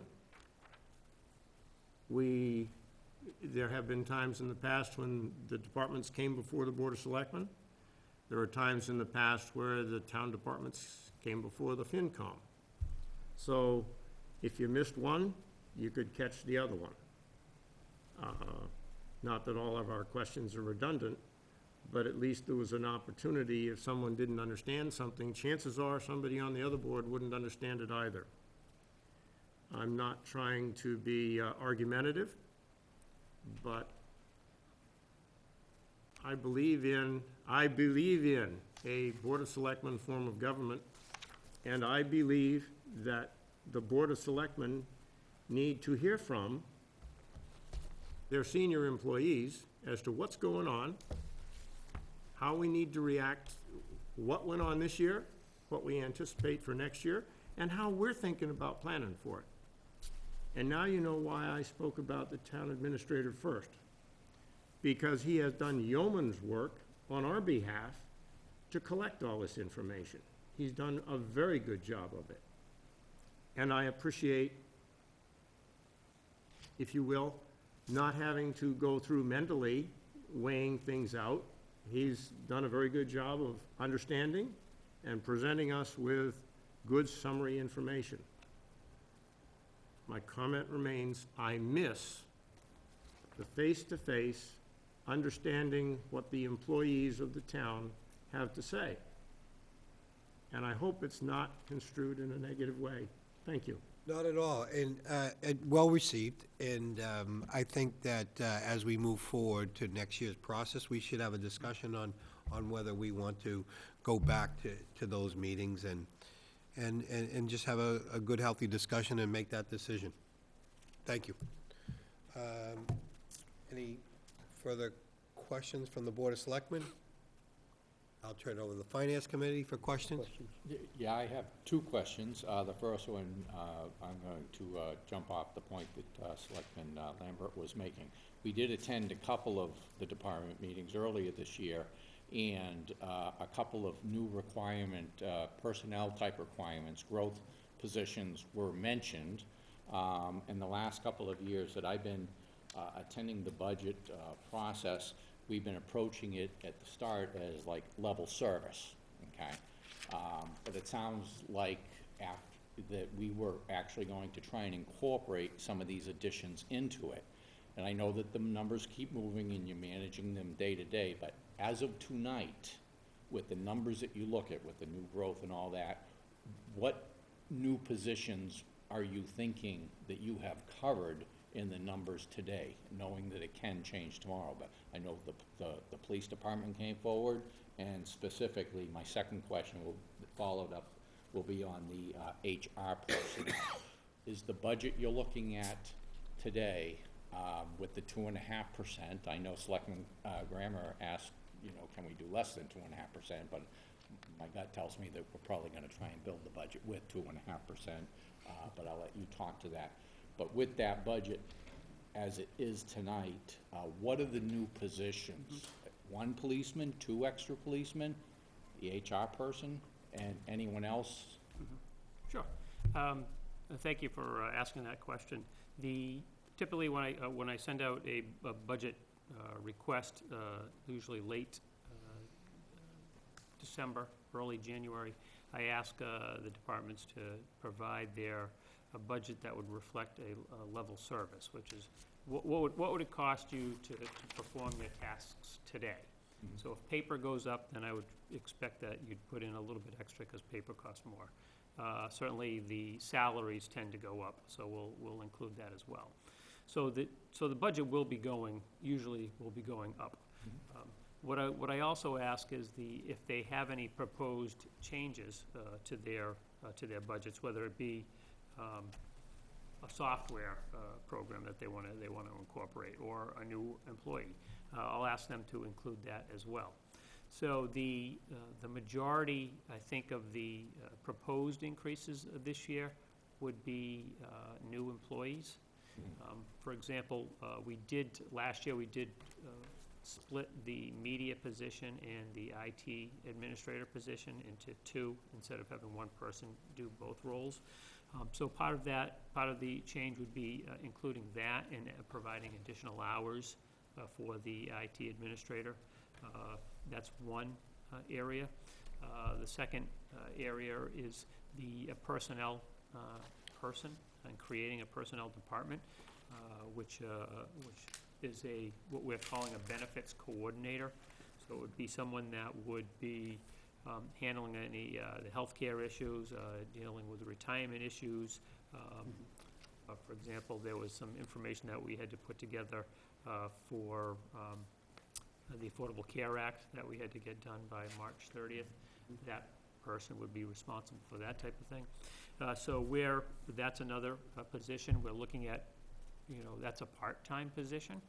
We're looking at the cost of that and trying to estimate where we could fit within the dollar amount, how many hours. Right now, we're looking at about 25 hours for that. The police department has put in requests for a new police officer. They've also put in for a new communications officer and a part-time communications officer.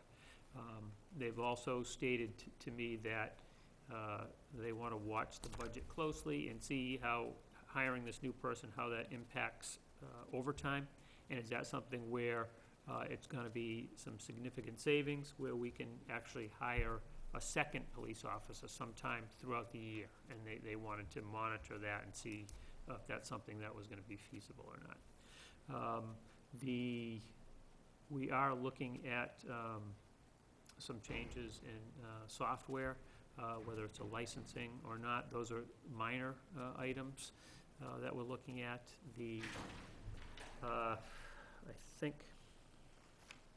I know we added additional hours for an individual at the senior center in regards to Meals on Wheels, but that would be paid for through a grant, but it would show up as part of an increase in their operating budget. I think that the other item was the media and technology. They were looking to get another person on so that we could be able to video more meetings and be able to take cameras off-site, so that if there were games at the high school, or there were other events going on throughout town, that we would be able to film those as well. So there was a proposed increase for that. That would be something that would be paid for through the PEG account, which is Public Education and Government Access TV. So that would be paid for that through that funding as well. I feel like I'm missing somebody, but I think those were the key people they were looking to. There was a town planner position that we were looking at as well, bringing on at least a part-time town planner to pick up where that position has been vacant for several years as well. Thank you. That's a great recap, and it does align with what I recalled hearing, and I think everyone was supportive of those. I just wanted to know whether they were being covered in the budget. It sounds like you're going to be able to incorporate those additional positions within the budget that's going to be presented. It's hard to keep track of all the moving pieces. So that's great. So the follow-up question, on the HR person, the part-time HR person, or benefits coordinator, or whatever we want to call the position. As far as sharing the cost, because getting into the nuts and bolts of this, we definitely need that position filled. It's a definite requirement, but how it gets paid for is a question that's been presented, and I'd like to put forward again and see if we have a definitive answer. Because to my knowledge, the school the department has the propensity, the majority of the employees in the town, and we believe that they should share in the cost of paying for this person. And I don't know whether we're going to use the, whatever it is, 32/68, whatever the current split of 30/70. Are we using that formula between the municipal budget and the school budget to share the cost of this benefits person? Is that how you're building the budget? Now, originally, we had talked about that, but the proposal now does not include them paying that piece. But that's not something that we certainly have talked to them about. They're amenable to it. It just was that, it wasn't structured that way. But we've had discussions with them. They understand that 2/3 of the employees that this person would be working with are school employees, and it's just something that we would need to work out with them. Okay, so it's not structured that way right now, so municipal's picking up the full load.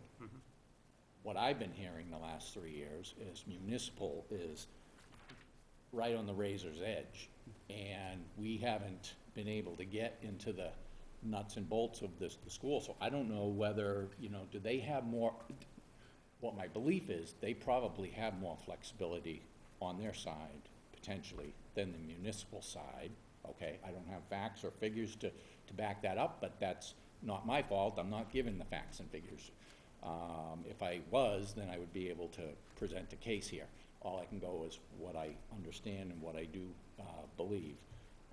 So why aren't we pursuing that? If I may, Sure. Mr. Administrator. So there have been several, many meetings between our administration and the superintendent's and the school committee organization. I think both sides have demonstrated their needs. I think both sides have worked together so that you probably, the school department and the superintendent has recognized the needs of the town, understands where we're at, and budgets have presented, and the revenues, the shared expenses have been recognized, and I think you're gonna see a change that will suit both the town side and the school side. Clearly, we've made a strong case of the needs on the town side,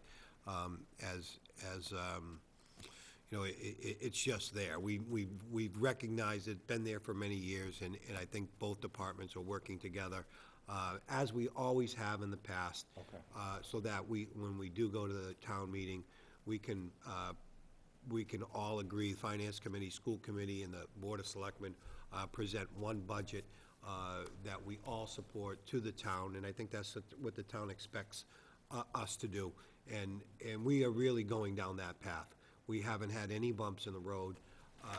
There's been great cooperation, and I think when the final numbers come out, which will be very shortly, that'll reflect a good cooperation between the school side and the municipal side. Okay, so it sounds like you've got it. It's going right. well. All right, thank you. And again, to the credit, you know, of the school committee and the superintendent, assistant superintendent, they've been able to sit down with our administrator and really work things out, identify exact costs, and we're gonna be presenting that in the budget, as soon as the final numbers come out. And, Mr. Administrator, if I misspoke at all, or, if you have any other thing you would like to add, please do.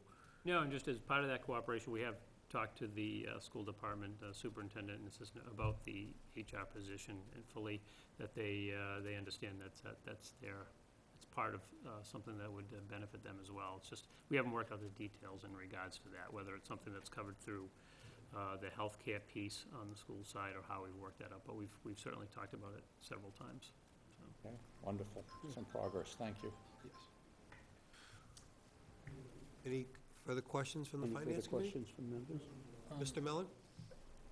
Mr. Chair, Board of Selectmen, will we, as a Finance Committee and Selectmen, meet with the school committee at all before our town meeting?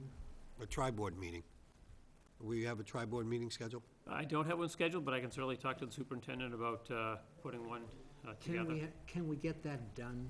I have a lot of I mean, questions. typically, we have that tri-board meeting, Mr. Mellon, right? I agree with you, before, so that we can present the final numbers. As those final numbers are presented, we present them all together, make any final comments, and so that we can be unified going to a town meeting. Okay, does everyone here have in front of them the expenditures from July 1st to April 22nd to look at? In front of us? Yeah. That was It emailed. was emailed. No, I don't have a printed sheet of that. Do you? There's no printed I sheets just- here? No. I looked over the municipal side, looks very good. There's one thing that stood out with me today when I went and reviewed this, and that's substitute teaching.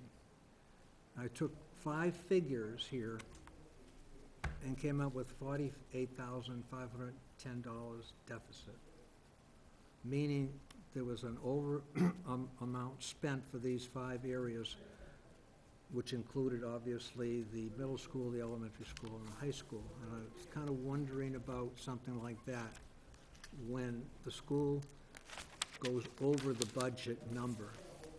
You know, I think our administrator could maybe ask that direct question to the superintendent. That could mean a lot of different things. They could be short a teacher and had to, you know, save money in the teacher's end and spend money. As you know, they can change their budget around. That might be a simple explanation, but we can certainly ask that of the superintendent. Okay. Thank you. Yes? Can I continue? Sure. Thank you. Are we gonna talk about the town warrant at all tonight? Yes, that's next. The warrant is next. Okay, thank you. You wanna say anything? Okay, we can move forward then? Okay. Mr. Administrator? Okay, thank you. The next item on under the joint meeting with the Finance Committee is the town warrant. I've included that. That should be on your tablets. I did email that, so I'm not sure if you had printed those out or not. We have a printed version in front of us, too. Yeah, we've got printed copies. Yeah. Everybody have a printed copy? Yes. Good, Okay. thank you. Good. I'm gonna go through I'll go through the article numbers, and we'll have, if there's any comments from the board. We'll be looking to finalize this as much as possible for the next meeting.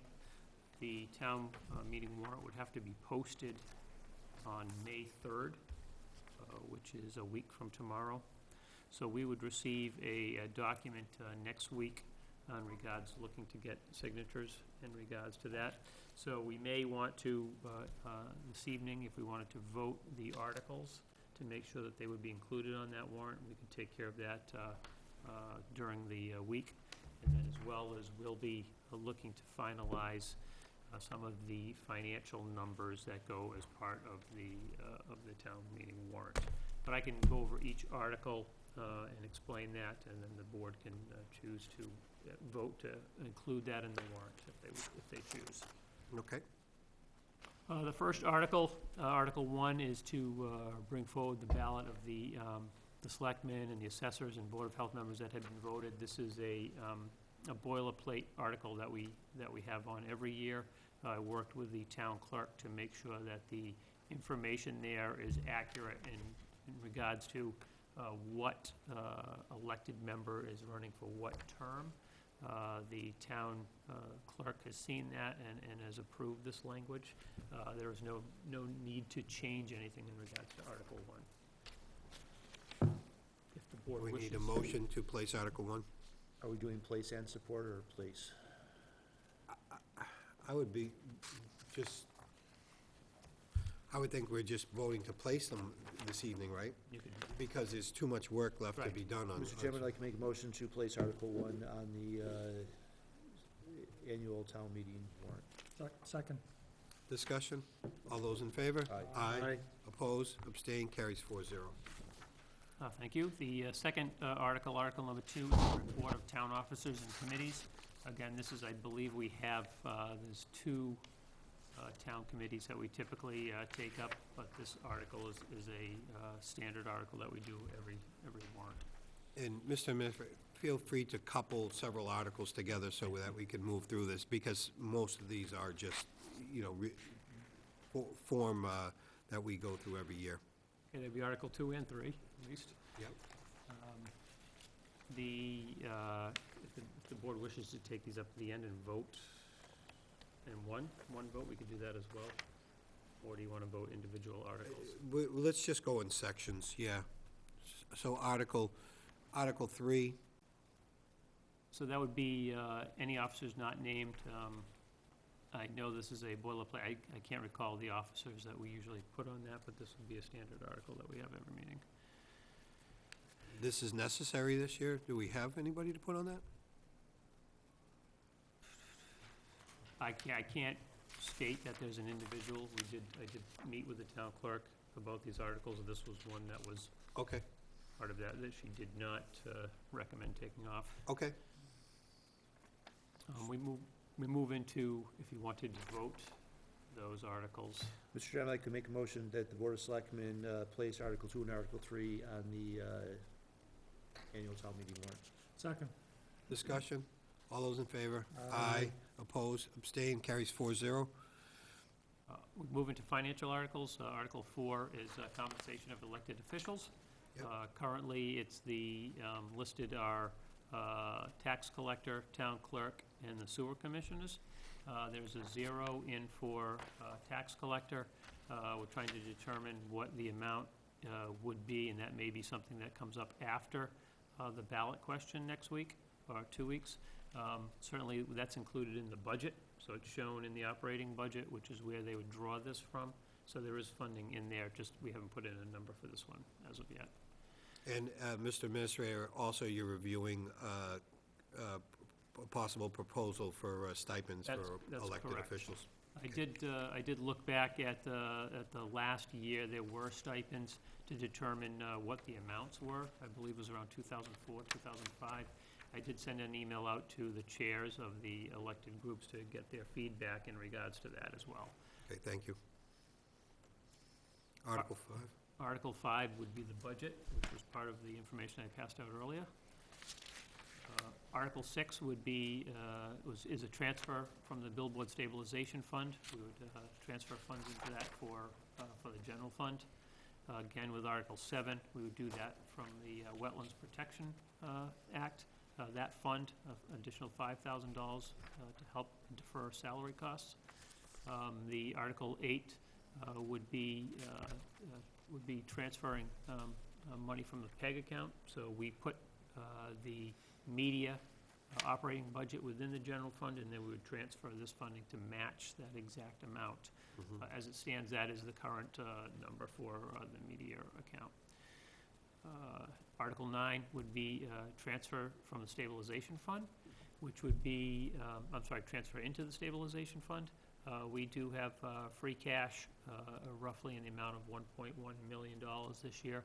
We're looking to appropriate that free cash into specific funds. This one would put into the stabilization fund and then also the capital asset stabilization fund.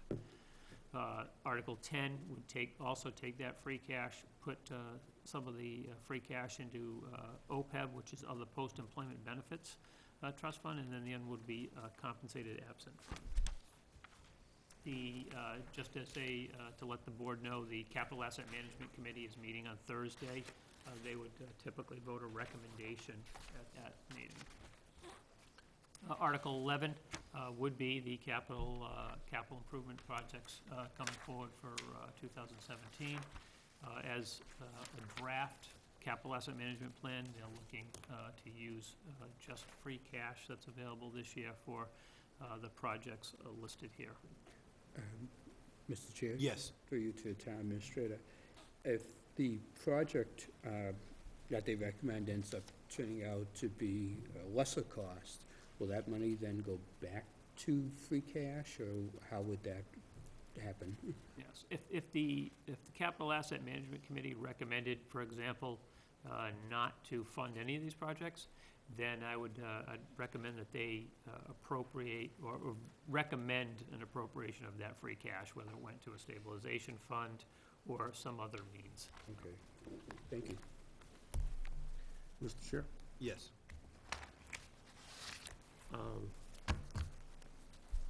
Generally, the capital asset management recommendations are for specific items. And we have one item here that is not. It's a word that has come in and out of the language over 25 years, technology.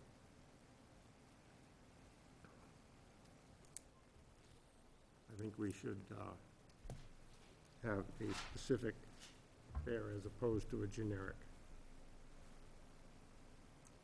We have a maintenance vehicle, we have phones, but that one is, I've said enough, thank you. Okay. Mr. Chairman? Yes. I'd like to, a couple of questions generated by the questions that were asked on this. So for this appropriation for Article 11, I don't see in here where it says up to that amount. The question was, if we don't spend all the money, where does it go back to? But what if, let's take portable radios, what if they come out to $23,000 that we spend on them instead of 24? Where does that $1,000 just not come out of free cash to pay for it? Or does it get returned back to free cash? So just from the, how this is all expensed, and I know it's all our money and we're just moving it around in little cells, but where, do we need to vote like next year to move it back in, or does it just never come out, or how does that work out? I'd speak to the, either the accountant or the finance coordinator about that, but it would be my guess that it would return to free cash and it would show up next year. So would it remain in the capital asset fund? Yeah, because we're using existing funds to pay that, so if it's not used out of that, then it would be basically leftover money. So if we could have the answer for that. I have no concern about placing the article, but before I support it or not, I'd want to know how the money just moves, just so we can explain it to the residents, because it's their money, it's our money. How is it moving around? Right. For the question brought up about the word technology, I am on the Capital Asset Committee, and I think I've probably brought that up at every single meeting I've been at. We have a fire truck, we have things that are tangible that we know what they are. There was something on the town side for improvements in town hall that I took exception to, that I wanted to know what we were doing. The list of items, are we replacing things, are we buying things, what are we doing? The word technology, again, I did have the opportunity to review some past receipts, and all they said was, they had like a single word, Macintosh or something, for $50,000. I don't know, did we buy one supercomputer for that? Did we buy thousands of computers? Did we pay someone that money?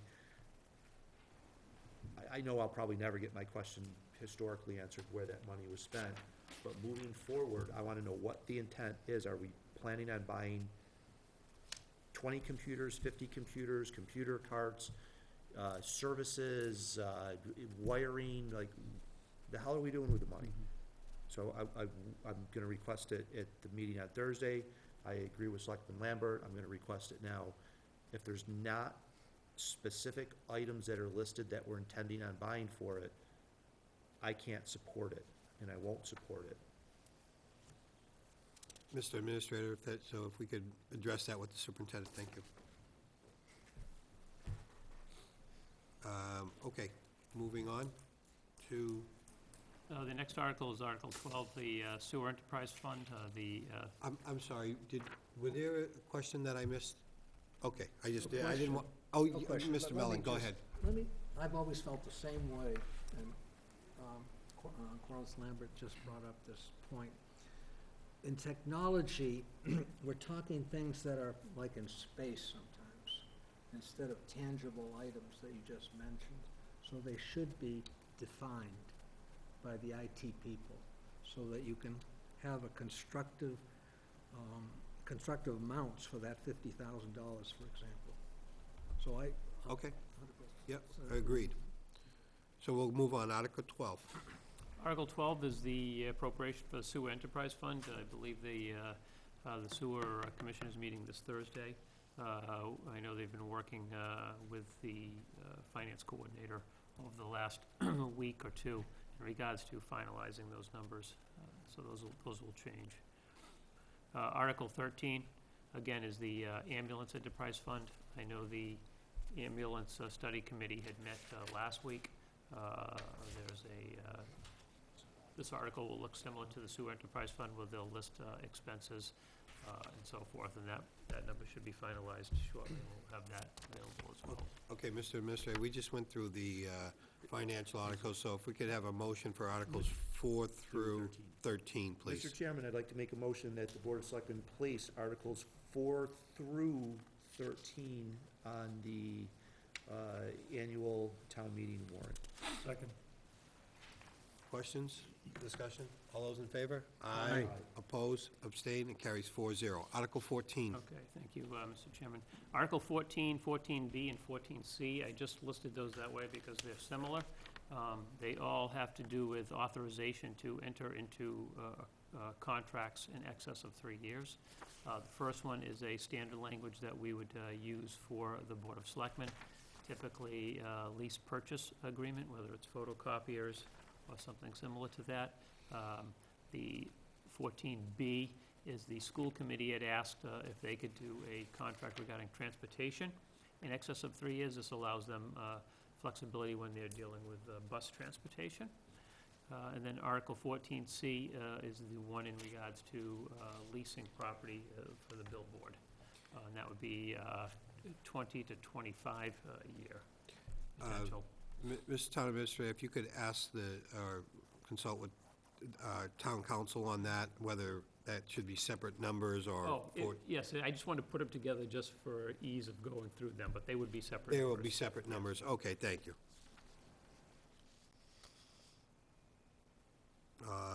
So we can move on to Article 15. Article 15 is a article that we'd see every year, just the town accepting Chapter 90 funds. Okay, 16. Article 16 is the approval of revolving funds, so we have several revolving funds within town. I talked to the accountant and finance coordinator. I asked them if we needed to change the differences for maximum annual expenditure. They said no, that those numbers should be accurate as they did. They changed them a few years back. Mr. Chair? Yes. Either 2 weeks ago or a month ago, I asked for data regarding the revolving accounts. Has not yet been provided. There was an email that was sent out. I'll verify that you were Okay. included on that email. Okay, thank you.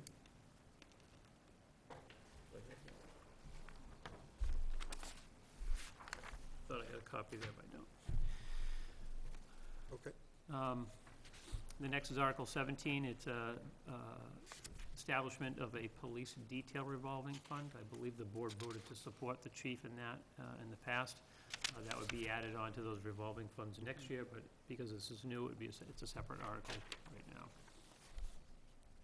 Article 18 would be a transfer of funds, so we would, whether we used funds from stabilization fund or debt to pay off, for example, this is the Early Childhood Center, as well as the Greater Lowell Tech. So we would have debt associated with that, we would transfer funds for paying that. Okay. I believe one of those was the right number, the other one needs to be adjusted. Okay, let's stop at Article 18 and Mr. vote to Chairman, I'd like place. to make a motion that the Board of Selectmen place Article 14, Article 14B, Article 14C, Articles 15 through 18 on the annual town meeting floor. Okay, do I have a second? Mr. Chairman? Yes. I missed the email from the town finance director. I apologize. I apparently missed it in the email. Thank you very much. No problem. So we have a motion and a second covering us through Article 18. All those in favor? Aye. Oppose, abstain, and that carries 4-0. Article 19. Okay, Article 19 would be the Community Preservation Fund article. This is an article we'd have every year where the Community Preservation Committee presents their proposed projects for the year, as well as their recommendation for appropriations of funding, and two of which would be paying off some debt. Those numbers, the final numbers have to be added to that as well, as we put that together. Okay, so we can have a vote to place Article 19. So moved. Second. Discussion? All those in favor? Aye. Oppose, abstain, and that carries 4-0. Article 20. Article 20, we're still verifying whether this article would be needed or not. Typically, if there's any remaining community preservation funds from a particular project that has not been active for a few years, we would transfer that into a different fund in regards to the community preservation. I'm not sure, we're just verifying whether that should be included or not. I'd state that we'd take that up at the next meeting and let you know if we need that or not.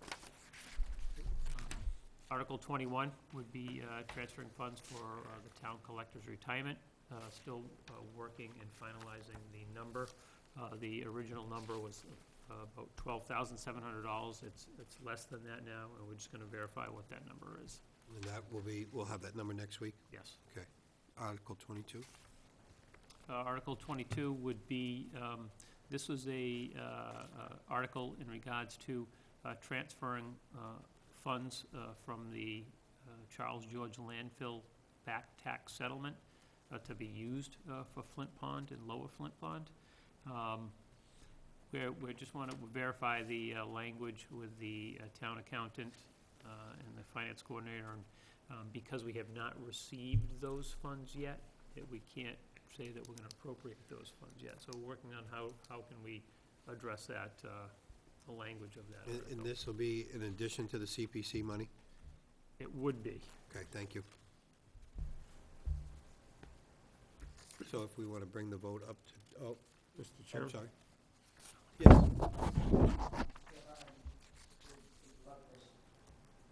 I had a long chat with Kelly Coleman Dion the other day.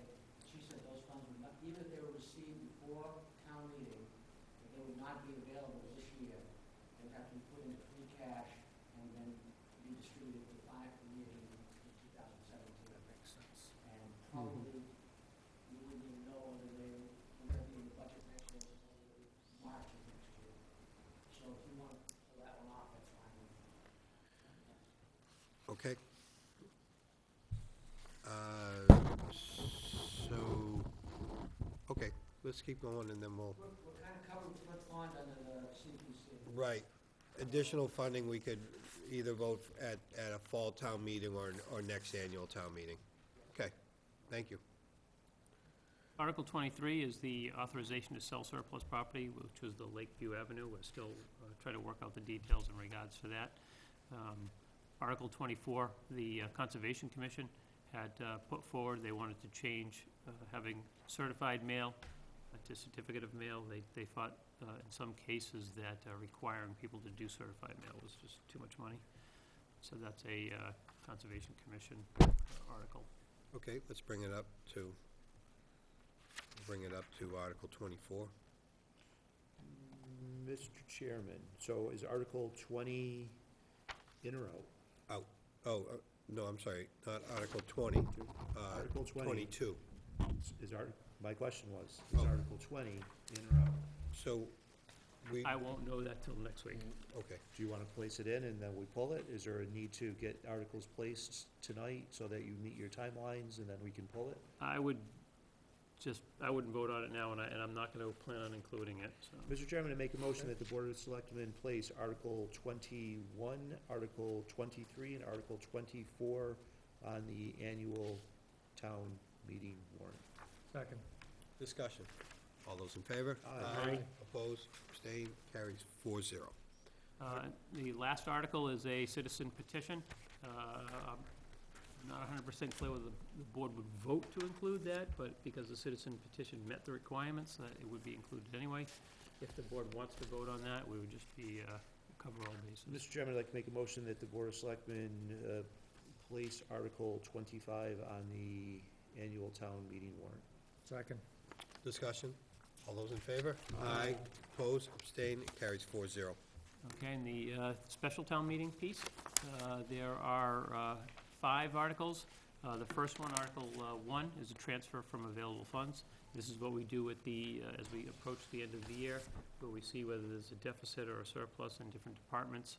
There's been a email sent out to the different departments to have them go through their budgets to make sure if there, for example, there's a deficit, where they would propose to do that money. So this is an article that would be coming before town meeting. We just have to get all the final numbers, which is a lengthy process in going through and identifying all the dollars for each department. Article 2 is prior unpaid bills. These bills are owed from fiscal year 15. We've identified the amounts. Article 3 is a transfer of funds. This is we would use free cash to supplement the municipal Medicaid program. We have identified this in free cash. This is a article that we usually would do each year. And then the last 2 articles, Article 4, transfer of free cash for snow and ice deficit. Right now, we have $5,995 left in snow and ice, which I will meet with Jim Huston to talk about whether we can purchase some salt or sand for moving forward for next year. Right now, it's at a better price than other times during the year. So I would expect that to be 0 and not include that article. And then Article 5, again, is the sewer enterprise fund. They'll be meeting on Thursday, and they'll determine whether they need to make any changes or not.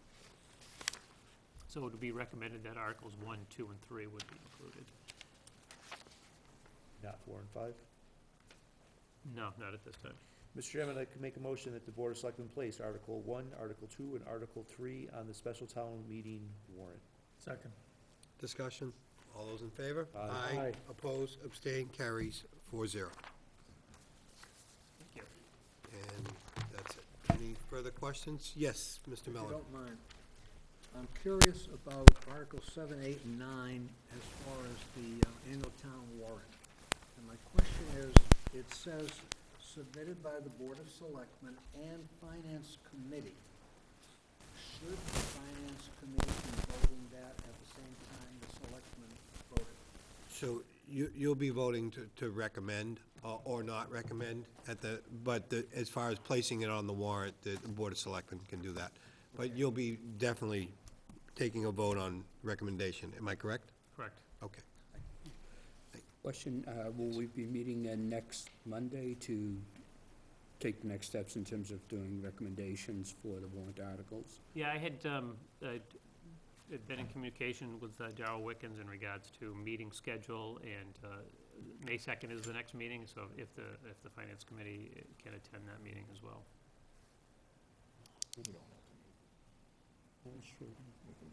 We can meet separate, yeah. Yeah, we can decide whether we'll meet separate or. Okay. So we all set? And we're the Finance Committee we're finished with? Yep. Thank you very much. I will take a motion to adjourn Finance Committee. Before we adjourn, I have another question. May 2nd, isn't that the town, the Lowell Sun coming into town to, check that? May date? 3rd, May 3rd. Tuesday, May 3rd. 7 o'clock. Okay, I have a motion by Paul, do I have a second? Second. Second by Chris. Any discussion? Hearing none, all in favor of adjournment? Aye. That's 4-0-0. Thank you, Mr. Chair. Thank you. So next, we have citizens and business time. Do we have any citizens that would be wanting to speak at this time? Nope. Okay, so we can move on to correspondence. Mr. Selectman Jackson. Mr. Chairman, I'd like to make a motion that the Board of Selectmen accept the following items from correspondence. A correspondence from Angela's Coal Fired Pizza, correspondence from the club, Cafe Il Cipresso, Maximilian's School Committee, DLS, and Xfinity. And I'm assuming none of the other items that were before us this evening are correspondence. Have a second? Second. Discussion? All those in favor? Aye. Opposed, abstain, and carries 4-0. Next, we have a review of weekly warrants. Mr. Administrator? Thank you, Mr. Chairman. We have 5 warrants from the week of April 18th. One in the amount of $749,093.31, which is a vendor payment. One in the amount of $865,337.08. That was payroll. One in the amount of $168,177.36. That was vendor payments for the school department. One in the amount of $36,722.36. That was part of the MSBA project. And one in the amount of $6,100, which was a vendor payment in regards to sewer. We had 3 warrants for today, April 25th. One in the amount of $10,525.07. That was veterans benefits. One in the amount of $539,981.29, and that was vendor payments on behalf of the town. And one was in the amount of $65,045.18. That was a vendor payment in regards to the sewer. And I believe that is the first payment in regards to the new Phase 1 West project. Mr. Administrator, and Selectman Lambert brought it to my attention that we have a warrant there to sign. It's our responsibility to sign that particular warrant as we were authorized, or we took a vote on that. On the, To sign the payment for the sewer extension payment. I believe you would be, typically with any board or commission, they would sign off on the warrants themselves, include that as part of the warrant package, and then the Board of Selectmen would sign off on that. Because it's a town loan. That's right. Thank you. Selectman Lambert, did you have any questions on that? Further questions on that one? I didn't notice that it was signed yet, but it was before us. Signed by, Sewer Department? I'd have to look inside the folder to see if they had originally signed it. Are they signing a separate paper, or are we both signing? Well, this is different, so it's new, so I'll have to look and see what the process is gonna be for that. I know with we'll be getting regular vendor payments in regards to Rivoli Construction, who's doing the work. So I suspect those will be coming in regularly, and I'll see what process that the sewer commission's using in regards to getting those to the town accountant to make sure that we have proper funding in place, and then get to the Board of Selectmen. And just double check on the procedure, what our signing requirements are for both boards. Thank you. Thank you, sir. Yep.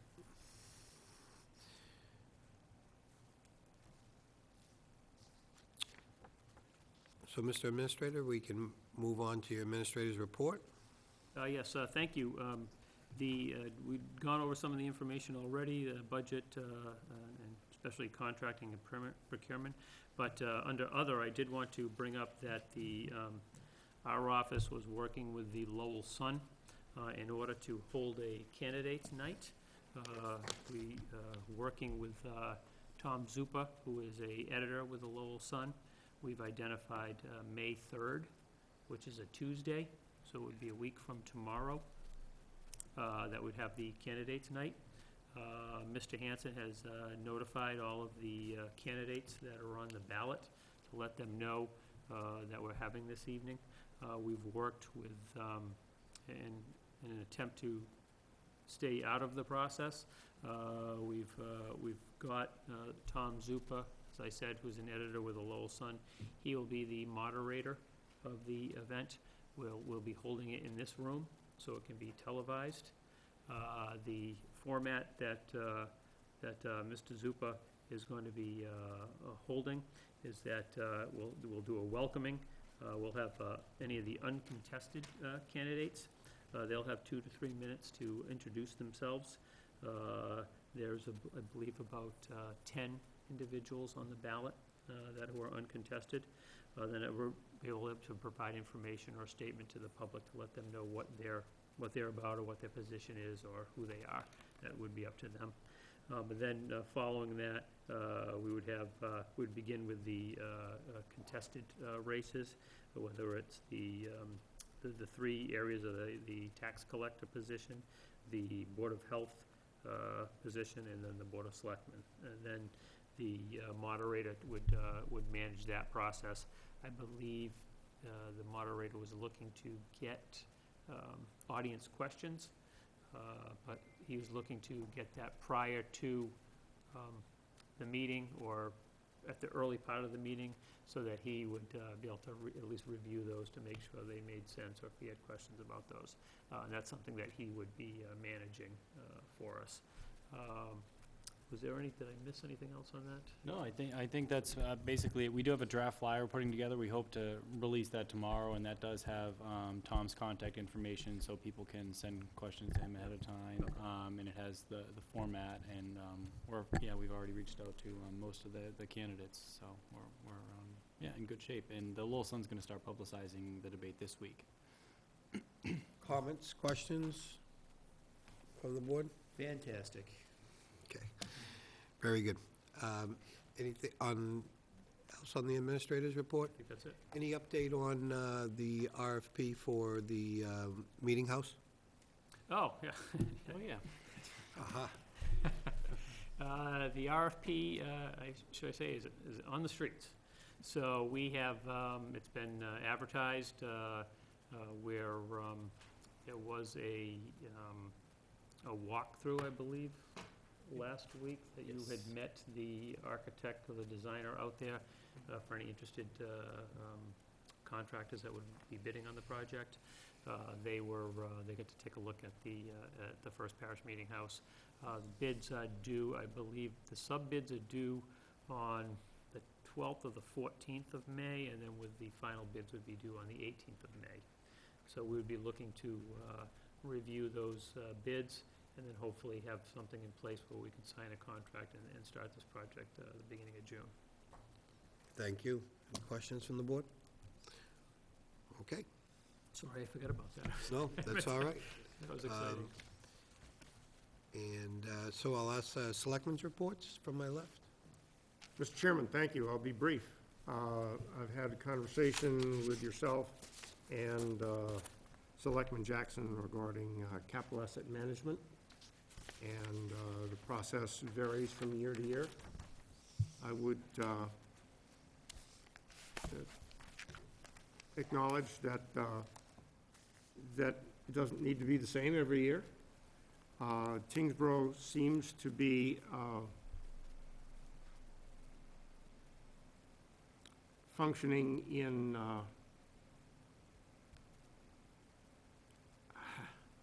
independent of the Department of Revenue and their recommended procedures.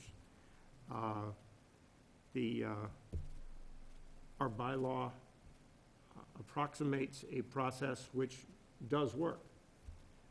The process that's outlined by Massachusetts Department of Revenue, in my opinion, is far superior. It should serve the people of Tyngsborough much better than our current process. I would hope that in the course of the next 8 months, we would at least consider revision to our bylaw and a revision to how we proceed for capital asset management. Thank you. Thank I have you. nothing further. No, that's good information. Thank you. I'm all set this evening. And I believe, I did have just one, at the Middlesex Council of Government, of course, you read in the paper the announcement that the process for the power line is currently suspended. The board thanked Beverly Woods for her efforts of attending all these meetings and really keeping atop of all the concerns from the area communities. And a lot of praise went out to Beverly for her efforts on that. And Matt, if you wanted to add anything to that, you're more than welcome to. Beverly's been a superstar in the region as far as helping to organize these meetings with the state and get as much information as possible, so I think it definitely helped. Kinder Morgan will never admit that the resident pushback had anything to do, it was all financial related, but there was certainly a groundswell of people who helped organize these efforts, not necessarily to block the proposal, but to get more information so residents could know what was going on. Certainly many people were opposed to the pipeline, but we were trying to just be involved in the process to make sure we knew what was going on, and NIMCOG had a big part to play in that. Yeah, thank you. Mr. Chairman? Yes. The leadership and coordination that Beverly provided is, as said, off scale. She did an outstanding job of getting the people who cared strongly about this focused and working together. I appreciate it very much. Yes. And I'll relay that to her. Thank you. Selectman Jackson? Thank you, Mr. Chairman. I had two items that I wanted to bring up to the board's attention and to the residents' attention. This Thursday at Town Hall, starting at 6 p.m., the Capital Asset Committee will be meeting to review the capital asset requests and probably either approve or not approve for that plan to go forward, and then, of course, to the various boards such as the Board of Selectmen, Finance Committee, et cetera. Following the conclusion of that meeting, the Government Study Committee will be meeting. I believe that starts at 6:30 p.m. Both public meetings, everyone should feel free to attend either one of them to get firsthand information and perhaps ask questions. Working with what Selectman Lambert brought up with looking at the Capital Asset Committee, or the organization at all and what governs it and et cetera. Mr. Chairman, I'd request that we, in an upcoming meeting, get that added as an agenda item so that we can start discussion on that, get the information presented.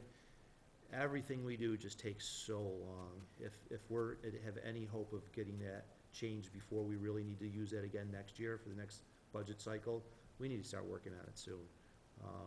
And bringing it forward, because if it's integrated into our bylaws, that's gonna require a town meeting to change also. So we would need to complete our work if we wanted to make suggestions before any special town meeting would come up before next year's budget cycle. And that would be it. Thank you, Mr. Chairman. Thank you. Mr. I Administrator? just wanted to add one more thing, that our town tax collector is retiring. He's not seeking an additional term for that position, and we're gonna have a retirement party for him next Monday from 3 to 6. So people that wanna come and celebrate and talk to him and say hi, then they're certainly welcome to come here to Town Hall from 3 to 6 to do that. Thank you. Are we all set? Everybody? Motion to adjourn? So moved. Second. All those in favor? Aye. Opposed, abstained, and that carries 4-0. Good night, thank you, and our next meeting will be a week from tonight at 6 o'clock on May 2nd. Thank you.